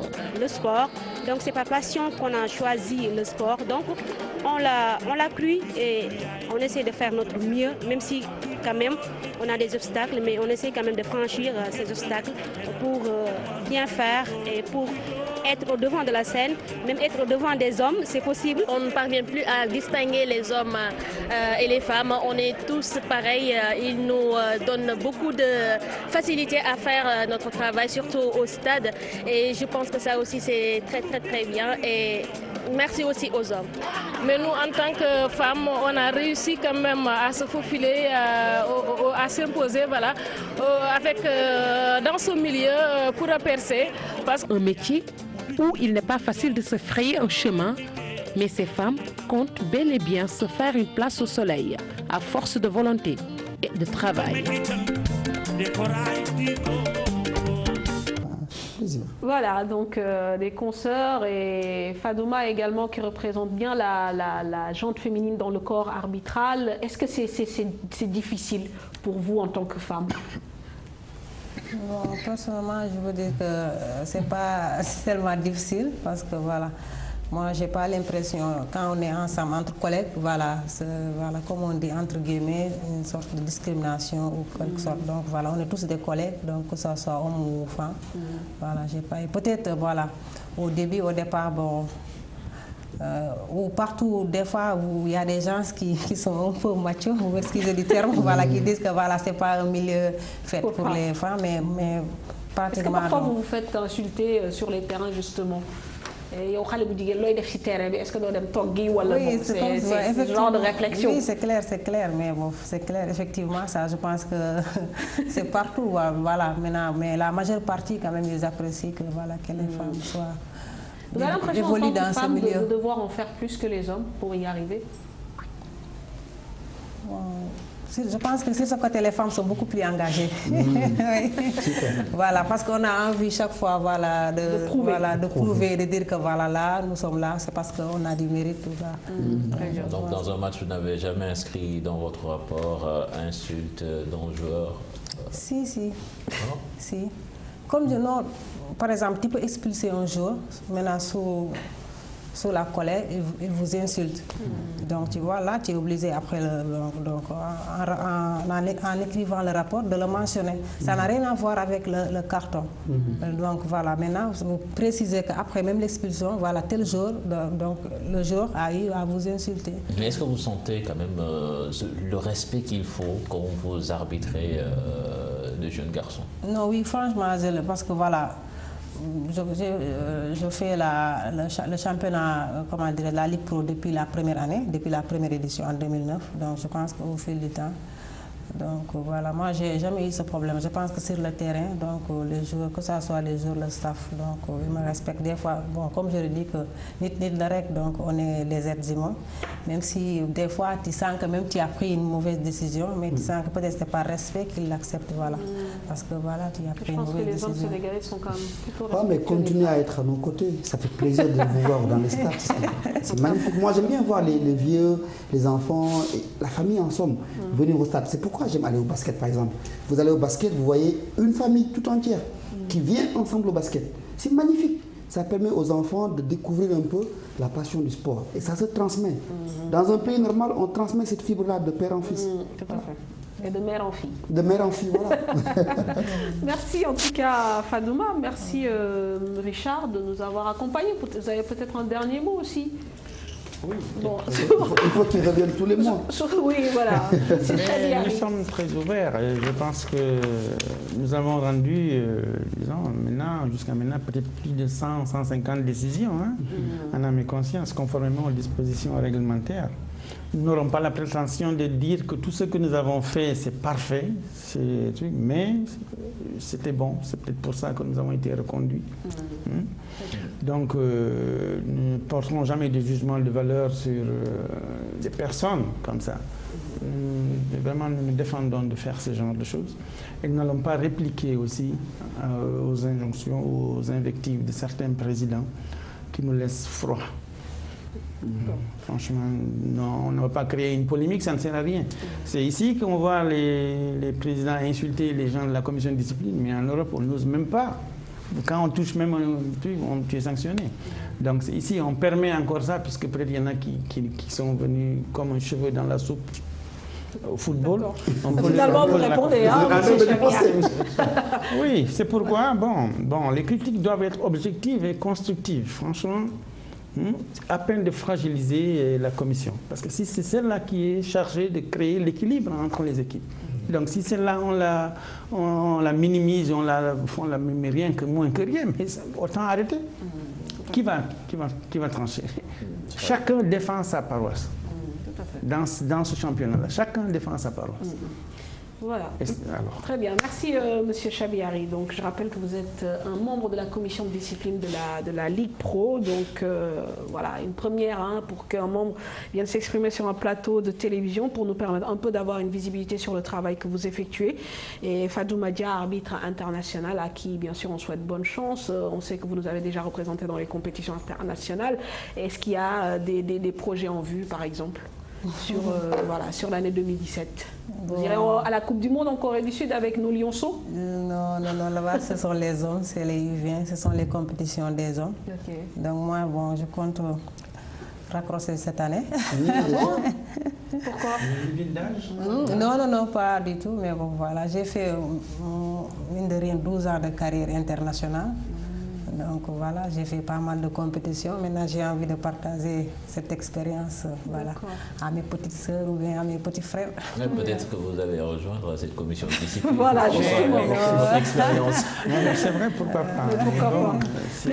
Merci en tout cas. Ça a été un plaisir de vous recevoir sur ce plateau. Alors, quelques informations avant d'en arriver à la page du foot européen. Alors, on vous propose de gagner le maillot d'un défenseur, Papi Djilo Bodi. Et pour cela, il faut aller tout simplement sur notre page Facebook. Vous connaissez le principe, sur la page de Sport à la Une. Et la question est plutôt simple, je pense, pour ceux qui suivent la carrière du défenseur.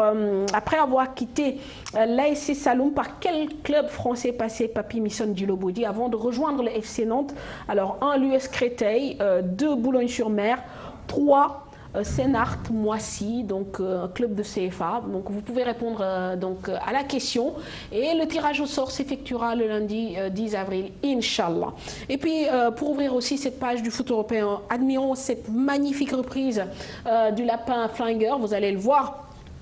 Henri Camara, buteur avec son club grec du FC Lonikos, solide leader en 3e division et qui a de fortes chances d'accéder en seconde. Henri Camara qui n'a rien perdu de son coup de rein. Et donc avec le FC Lonikos, ils se sont imposés 2-0 des points du Tila Gastaveros. J'espère que j'ai bien prononcer le nom. Voilà, ce qui nous permet de parler donc de foot européen, cher Tidiane. Avec déjà un résultat, celui de Chelsea, qui s'impose 2-1 sur la pelouse de West Ham. Chelsea donc qui conforte sa place de leader en première ligue. L'actu du foot européen marqué également par un Sadio Mané de gala à Liverpool. C'était face à Arsenal ce samedi. En France, c'est le statu quo. Et en Espagne, les grands ont assuré. On fait le point avec Mambiram Diouf.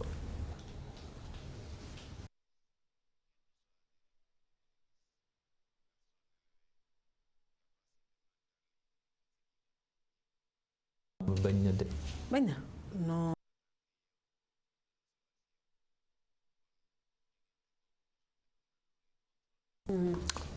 Voilà, quelques soucis techniques, mais certainement l'élément sera diffusé à la fin de l'émission, ce qui nous permet de parler d'arts martiaux.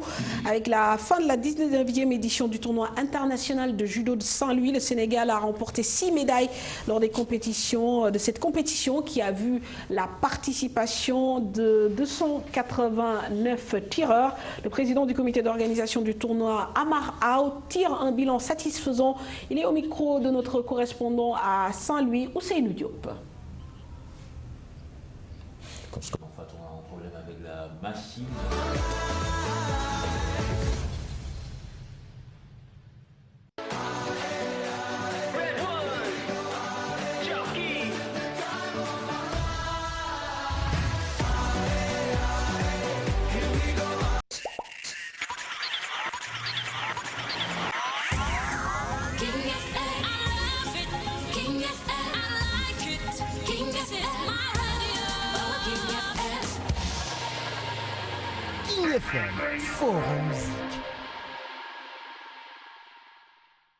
Yo, what up, it's your boy Coke. Retrouvez-moi désormais sur King FM 99.4 pour le Jukebox International, the original. Yes, 18h-20h, Jukebox International sur King FM 99.4.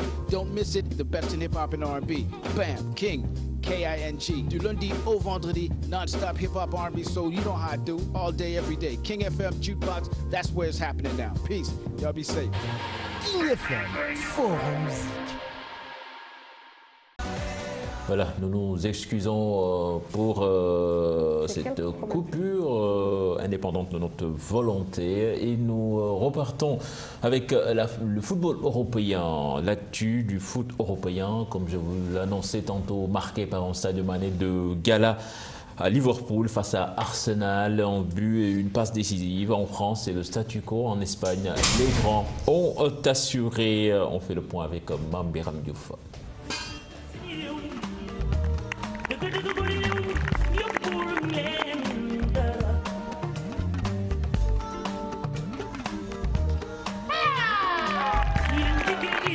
Elle vient de décrocher l'or pour la 3e fois consécutive à l'Open de Diourbel. JO1, puisque c'est d'elle qu'il s'agit, n'est plus apte. L'Angleterre, pour démarrer ce tour d'Europe, Sadio Mané a encore illuminé les Reds de Liverpool. L'attaquant sénégalais, auteur d'un but et d'une passe décisive, a permis aux Reds de l'emporter 3-1 devant Arsenal. L'autre cadre de la Première Ligue qui s'est illustré ce week-end, c'est Tottenham. Les Spurs se sont imposés 3-2 face à Everton avec un doublé d'Harry Kane. Manchester City, de son côté, s'impose en déplacement 2-0 avec des buts signés Agüero et Leroy Sané. En Espagne, le Real Madrid et le Barça ont fait le travail. Les Catalans leaders ont offert un récital face au Celta Vigo. Victoire 5-0. Un doublé de Messi, un but de Neymar, Rakitic et Umtiti ont permis au Barça de garder sa place de leader. Le Real Madrid, privé de Ronaldo et Bale, s'impose 4-1 à Eibar avec un doublé de Benzema. L'Atlético de Madrid sans Torres en repos médical s'est défait de Valence 3-0 avec un doublé de Griezmann. En Italie, coup d'arrêt pour la Juventus de Turin. Naples de Kalidou Koulibaly s'impose dans le choc en sommet face à la Roma 2-1. En France, Monaco ne faiblit pas à la tête de la Ligue 1. Les Monégasques n'ont pas fait de détails face au FC Nantes, victoire 4-0 avec 2 buts du prodige Mbappé. Le Paris Saint-Germain s'impose difficilement 1-0 face à Nancy sur un penalty de Cavani. Nice, de son côté, bat Dijon 1-0. En Allemagne, le Bayern Munich file tout droit vers le titre. Les Bavarois se sont imposés 3-0 à Cologne. Leipzig, de son côté, fait match nul, 2 buts partout à Augsbourg. Le Borussia Dortmund étrille Leverkusen, 6 buts à 2.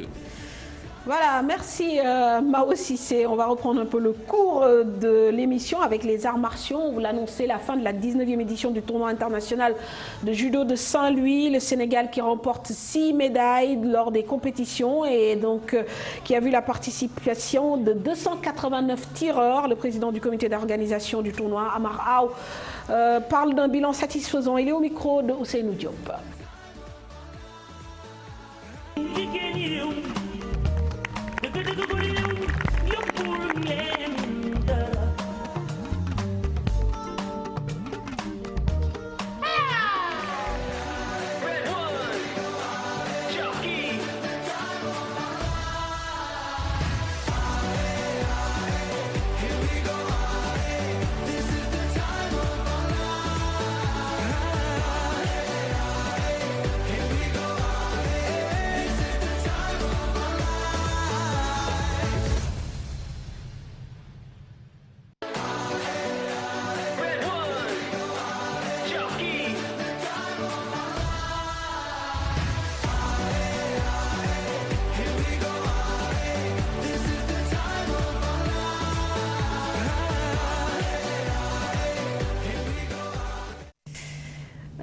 Voilà, on Je aura pense que l'occasion. l'élément du judo à Saint-Louis est bon. Donc on va suivre. D'accord. Il faut dire que nous avons une grande satisfaction par rapport surtout aux résultats techniques. Vous n'êtes pas sans savoir que les championnats d'Afrique c'est au mois d'avril. Et donc ce tournoi est venu à son heure. L'équipe nationale du Sénégal s'est très bien comportée avec au moins 6 médailles d'or. Donc c'est un peu ce qui tranquillise les gens par rapport à ces Jeux africaines. L'Institut des sports de Saint-Louis également n'a pas été en reste. Au moins nous avons pu glaner également 2 médailles d'or. Nous avons eu droit à de très belles empoignades, il faut le dire. Et vraiment la satisfaction est venue surtout de l'équipe nationale du Sénégal. Maintenant, s'il faut parler des autres aspects, il faut dire que nous avons relevé également le défi de la participation. Nous avons eu la participation de 6 pays, le Gabon, la Gambie, la Mauritanie, le Mali, la France, l'équipe nationale du Sénégal et l'ensemble des clubs de judo du Sénégal également. Nous pensions qu'on n'allait pas dépasser 200 combattants. Nous en sommes aujourd'hui à 286 combattants. Donc sur le plan de la participation, l'objectif est largement atteint. Sur le plan de l'organisation également, il faut dire que nous n'avons pas eu beaucoup de couacs. Une œuvre humaine n'est jamais parfaite, c'est vrai, il y a toujours des choses à améliorer, mais il faut dire aujourd'hui que nous avons pu en tout cas réunir les moyens qui nous ont permis d'organiser un tournoi dans de bonnes conditions. Les autorités également ont répondu à notre appel. Il faut penser surtout au ministère des Sports, mais surtout au maire de Saint-Louis, qui réellement s'est approprié cette manifestation. Malgré un calendrier très chargé, le contexte, nous avons organisé à la veille de la venue du président de la République. Néanmoins, les autorités ont accepté de venir réellement parrainer la manifestation et lui donner toute la saveur qu'il fallait. Donc voilà, et nous envisageons maintenant la 20e édition. Nous sommes déjà braqués sur la 20e édition, parce que 20 ans, ça se fête. Une affaire qu'on organise pendant 20 ans, il faut la fêter. Donc nous promettons quelque chose de grandiose pour la 20e édition. On va toujours parler d'arts martiaux avec ce portrait. On ne peut pas parler de kata chez les dames sans parler de Diewo-Wan, ceinture noire, 2e dan. Elle se distingue dans cette épreuve de démonstration, 5 fois championne du Sénégal et 2 fois médaillée de bronze en kata. Elle a pour ambition d'être au sommet de son art. Un portrait signé Marianne Sivadiop.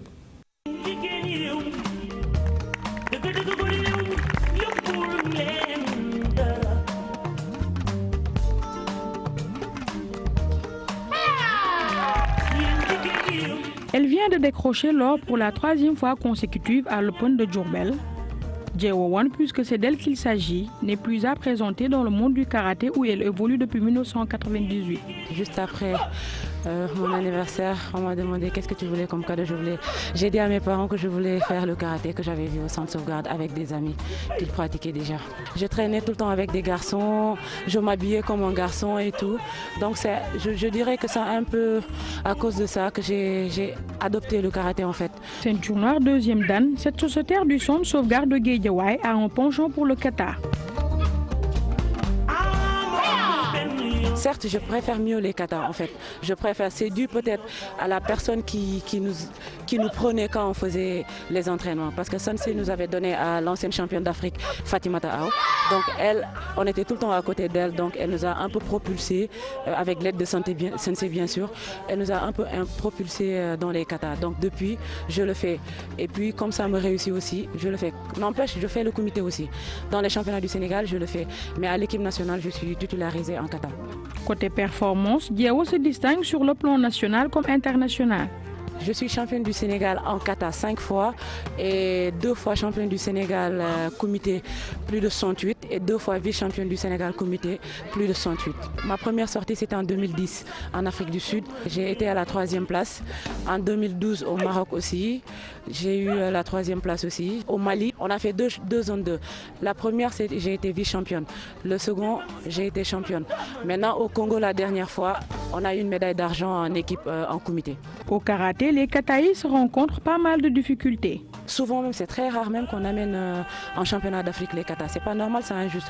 Parce qu'on travaille tout au long de l'année, on travaille durement, on s'entraîne. Personnellement, moi par exemple, je m'entraîne 2 fois par jour. Arriver maintenant pour aller tirer pour ton propre pays, on te dit que non, il y a un problème de billets, sous prétexte que ouais, parce que les katas ne gagnent pas. Parce que c'est plus facile de gagner en comité, c'est un peu difficile quoi. Les objectifs ne manquent pas chez Diao. Notre objectif principal, c'est d'avoir la médaille d'or africaine. Parce que vu qu'on a la médaille de bronze, on a la médaille d'argent. Donc sur ce plan, on n'a plus rien à chercher. Maintenant, mon objectif principal, c'est être championne d'Afrique et essayer d'acquérir au plan mondial. Au moins, même si c'est une première partie, qu'on nous donne la chance de participer au championnat du monde.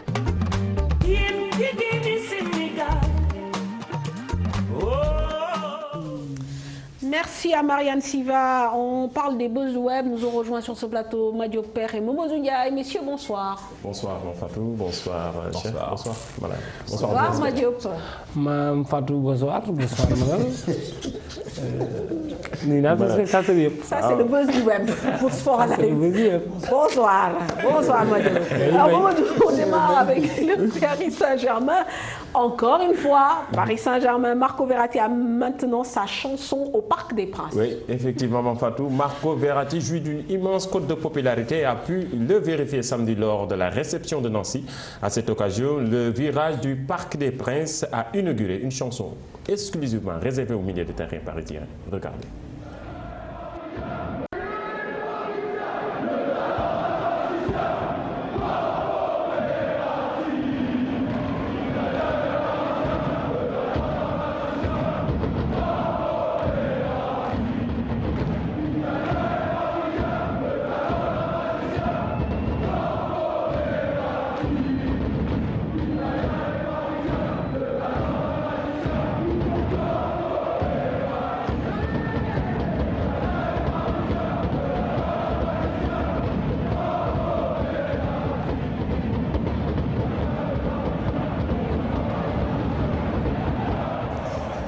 Voilà, Verratti dans le cœur des supporters parisiens. On enchaîne avec un petit pont tout en finesse de Neymar sur Gérard Piqué à l'entraînement. Oui, effectivement, l'attaquant du FC Barcelone a partagé la vidéo de son exploit sur son compte Instagram, histoire de bien afficher l'Espagnol.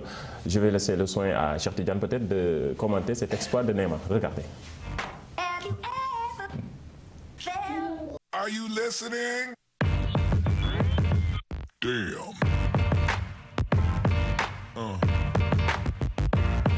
Yeah. Yeah. Yeah. Donc si on en voit comme ça lors de PSG-Barça, ça promet au Camp Nou. Il est très en forme. Ça. Oui, il est c'est vrai qu'il commence à reprendre un peu du poil de la bête par rapport au début de saison. Le 8 mars prochain. Vous avez entendu la déclaration de Draxler cet après-midi? Non. Il a dit qu'il n'a nullement peur du FC Barça. D'accord, mais je pense que Suarez aussi a parlé de remontada, que c'est possible. Donc vous voyez, c'est la guerre psychologique entre les deux équipes.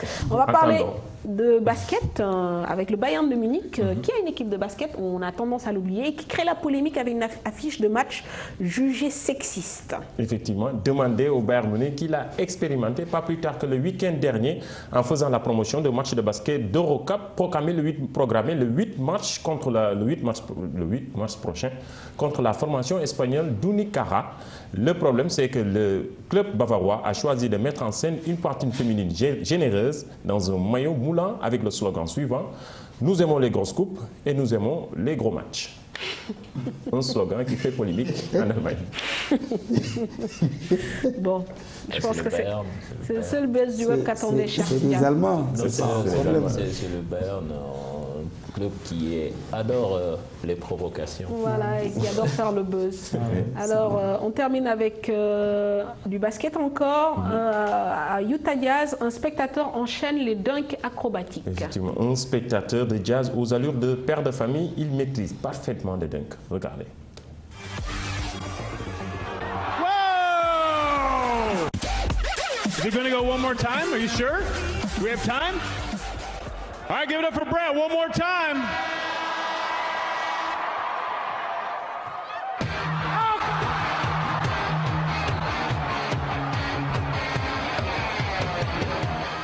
Voilà. Un amateur qui peut défier les pros. Rudy Gobert, par exemple, spécialiste des dunks. La vidéo bonus pour terminer. Voilà, une bonne information pour les Marseillais et pour vous, Manfatou. Le somptueux but, peut-être le but de la semaine, le but de Dimitri Payet face à Lorient. Regardez. Il était arrivé de ce côté-là exactement, au premier poteau. Là, c'est Dimitri Payet, exploit. Quel but Dimitri Payet! L'OM a marqué, il était arrivé de ce côté-là exactement, au premier poteau. Là, c'est Dimitri Payet, exploit. Quel but Dimitri Payet! C'est vrai. En France. En France, oui. Voilà, Magnifique. On a vu d'autres, toi, ailleurs, qui sont aussi beaux? J'en ai vu deux au No Camp samedi. Magnifique. C'est vrai que celui de Neymar. Et le Roche de Lucie aussi. Oui, bon, c'est vrai.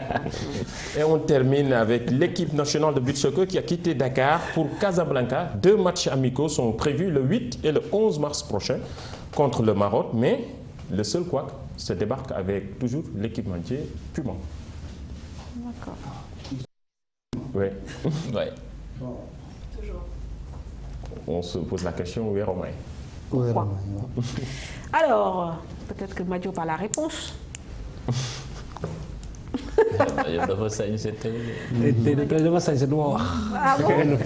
D'accord, mais di nga wax ci hippisme. waaw dinaa wax ci hippisme Mame Fatou. waaw ca bismillah na nga def Mame Fatou nuyuwaat naa la nuyu man la Junior Diagne Cheikh Tidiane Diaw ak Modou Ndiaye di nuyu téléspectateurs yi ñu seetaan bu baax a baax di wax ne Mame Fatou démb ñu ngi am la journée bu am solo journée boo xam si ne CRG bu Thiès ñoo ko tëggoon toor fakkan la ci ndigal le président CNG course hippique président Cheikh Tidiane Niang ñu tëggoon journée boo xam si journée bu am solo journée ordinaire la ñoom fa 4 catégories waaye nag ba ñu ñëw ci catégorie yi nga xamante ni ñoo fa doon daw dañuy dem ci hippodrome ba te nag Mame Fatou maa ngi lay indil natt bi nga xamante ni PC bi nga xamante ni moom la ñuy PC fas kii jockey yi bu ñu dee dem jockey buy dem dafa am benn poids boo xam si ni moom ngay yóbbu moom ngay yéege fas wi poids boobu soo demee ba teer boo jëlee premier wala deuxième wala troisième wala quatrième da nga ñëw indiwaat poids boobu ñu PC waat la poids boobu nag su matulee dañ lay daal di dàq doo mën a kii su ëppee tamit dañ lay daal di dàq poids bi daal poids bi nga yóbbu moom nga war a indiwaat waaw ci ñu doog la fay sa xaalis loolu nag laa indi ñu dem seet suñu reportage ci fi nga xamante ni foofu lañu doon posé jockey yi te ñëw ci plateau bi Mame Fatou.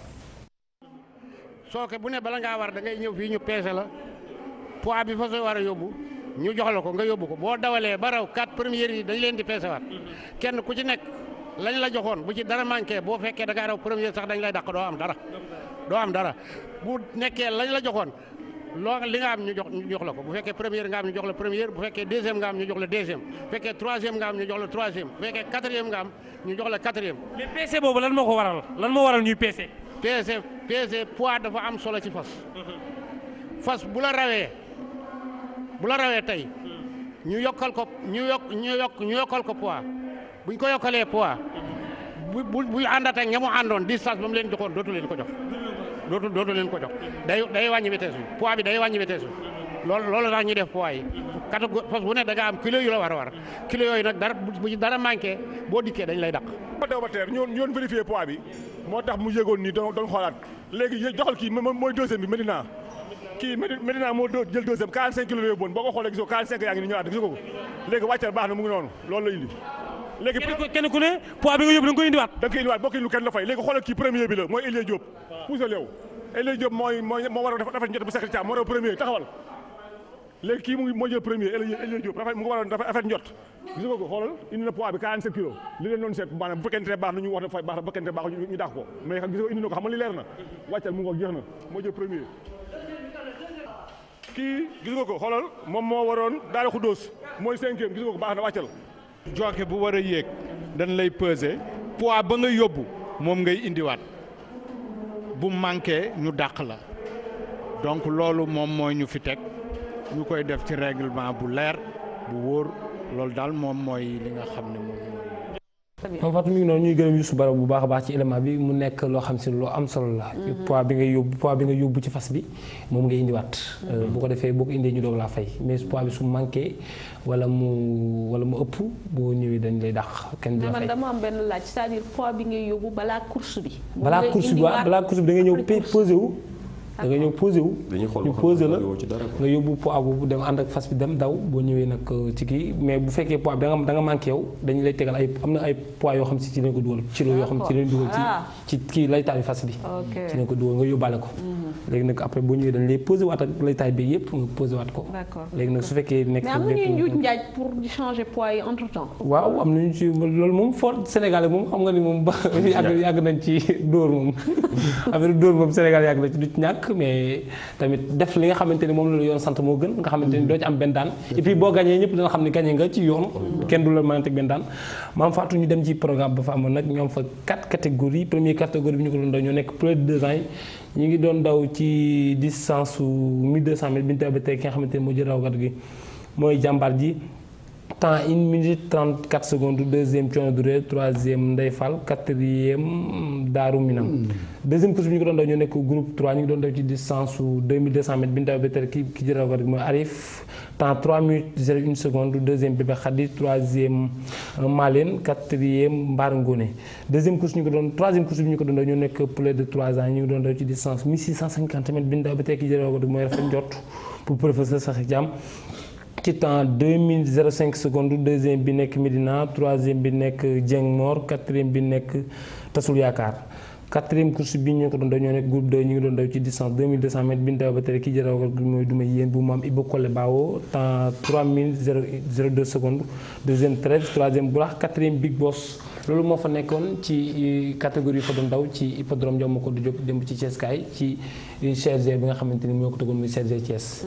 mais maam Fatou ñuy informé mbokki turfis yëpp nii incha allah mercredi incha allah madame cricket bi nga xamante ni moo raw 2 fois arc ci fas bi nga xamante ni moom la ñuy wax arc de Triomphe ci fas bi nga xamante ni moom la ñuy wax trêve tegale ko 2 fois mooy ñëw Sénégal incha allah. day indaale trêve no trêve moom du ma la ñëw mais moom mooy ñëw incha allah di seet si Papis Niang Papis ñu fas yéene ànd ak moom tamit dem ci aara ba nga xamante ni moo nekk ci Kébémer ci Baro capitaine Baro incha allah ñu defal fa ay regroupement yoo xam si ne waxtaan yu am solo yoo xam si ne luy avancé course hippique la ñu ciy invité mbokki turfis yëpp bu ñu fa jógee tamit dañ ko dawalal benn grand prix boo xam si ne welcome events ñoo koy tëgg ak Papis Niang ak ñi mu àndal ñëpp ñu ànd tëgg grand prix boobu mu ne am dimanche 12 bi incha allah nekk grand prix boo xam si ne ñu ngi ci boole catégorie yu am solo muy groupe 1 lañ boole ak groupe 2 def ko vision ñu boole leen fas yi nga xamante ni ñu boole ñoom ku raw jël ko muy groupe 1 ak groupe 2 waaye ñu def ci benn surprise boo xam si ne lu am solo la xam nga welcome events saa yu fu xewle rek day innové loo xam si ne ñëpp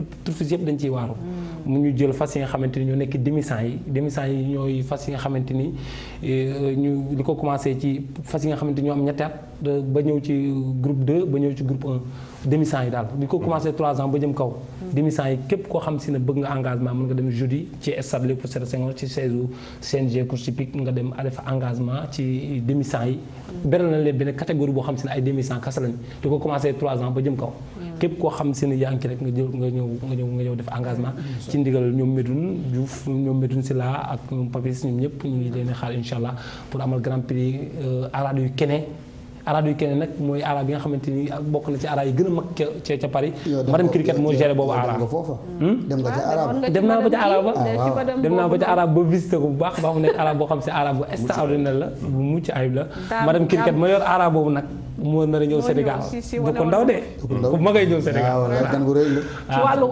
ci wàllu course hippique waaw wàllu course hippique moom boo nee madame cricket foo toll ci àdduna bi moom reine du Angleterre day ñëw ba ci arabe boobu di fa am 2 ou 3 jours reine du Angleterre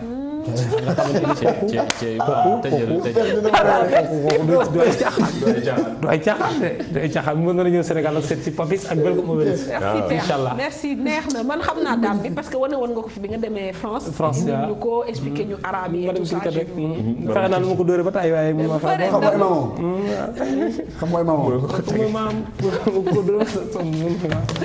merci père merci beaucoup aussi leeral yooyu noonu si chronique hippisme merci Ndiaye merci Cher merci Malal merci à Mao Cissé nos caméramans Nar et Youssou Baro au son Baye à la régie Tunkara comme d'habitude merci à toutes les équipes nos monteurs Laï Moussa et Ibrahima Yag excellente soirée à la maquilleuse aussi Phili au revoir bonne soirée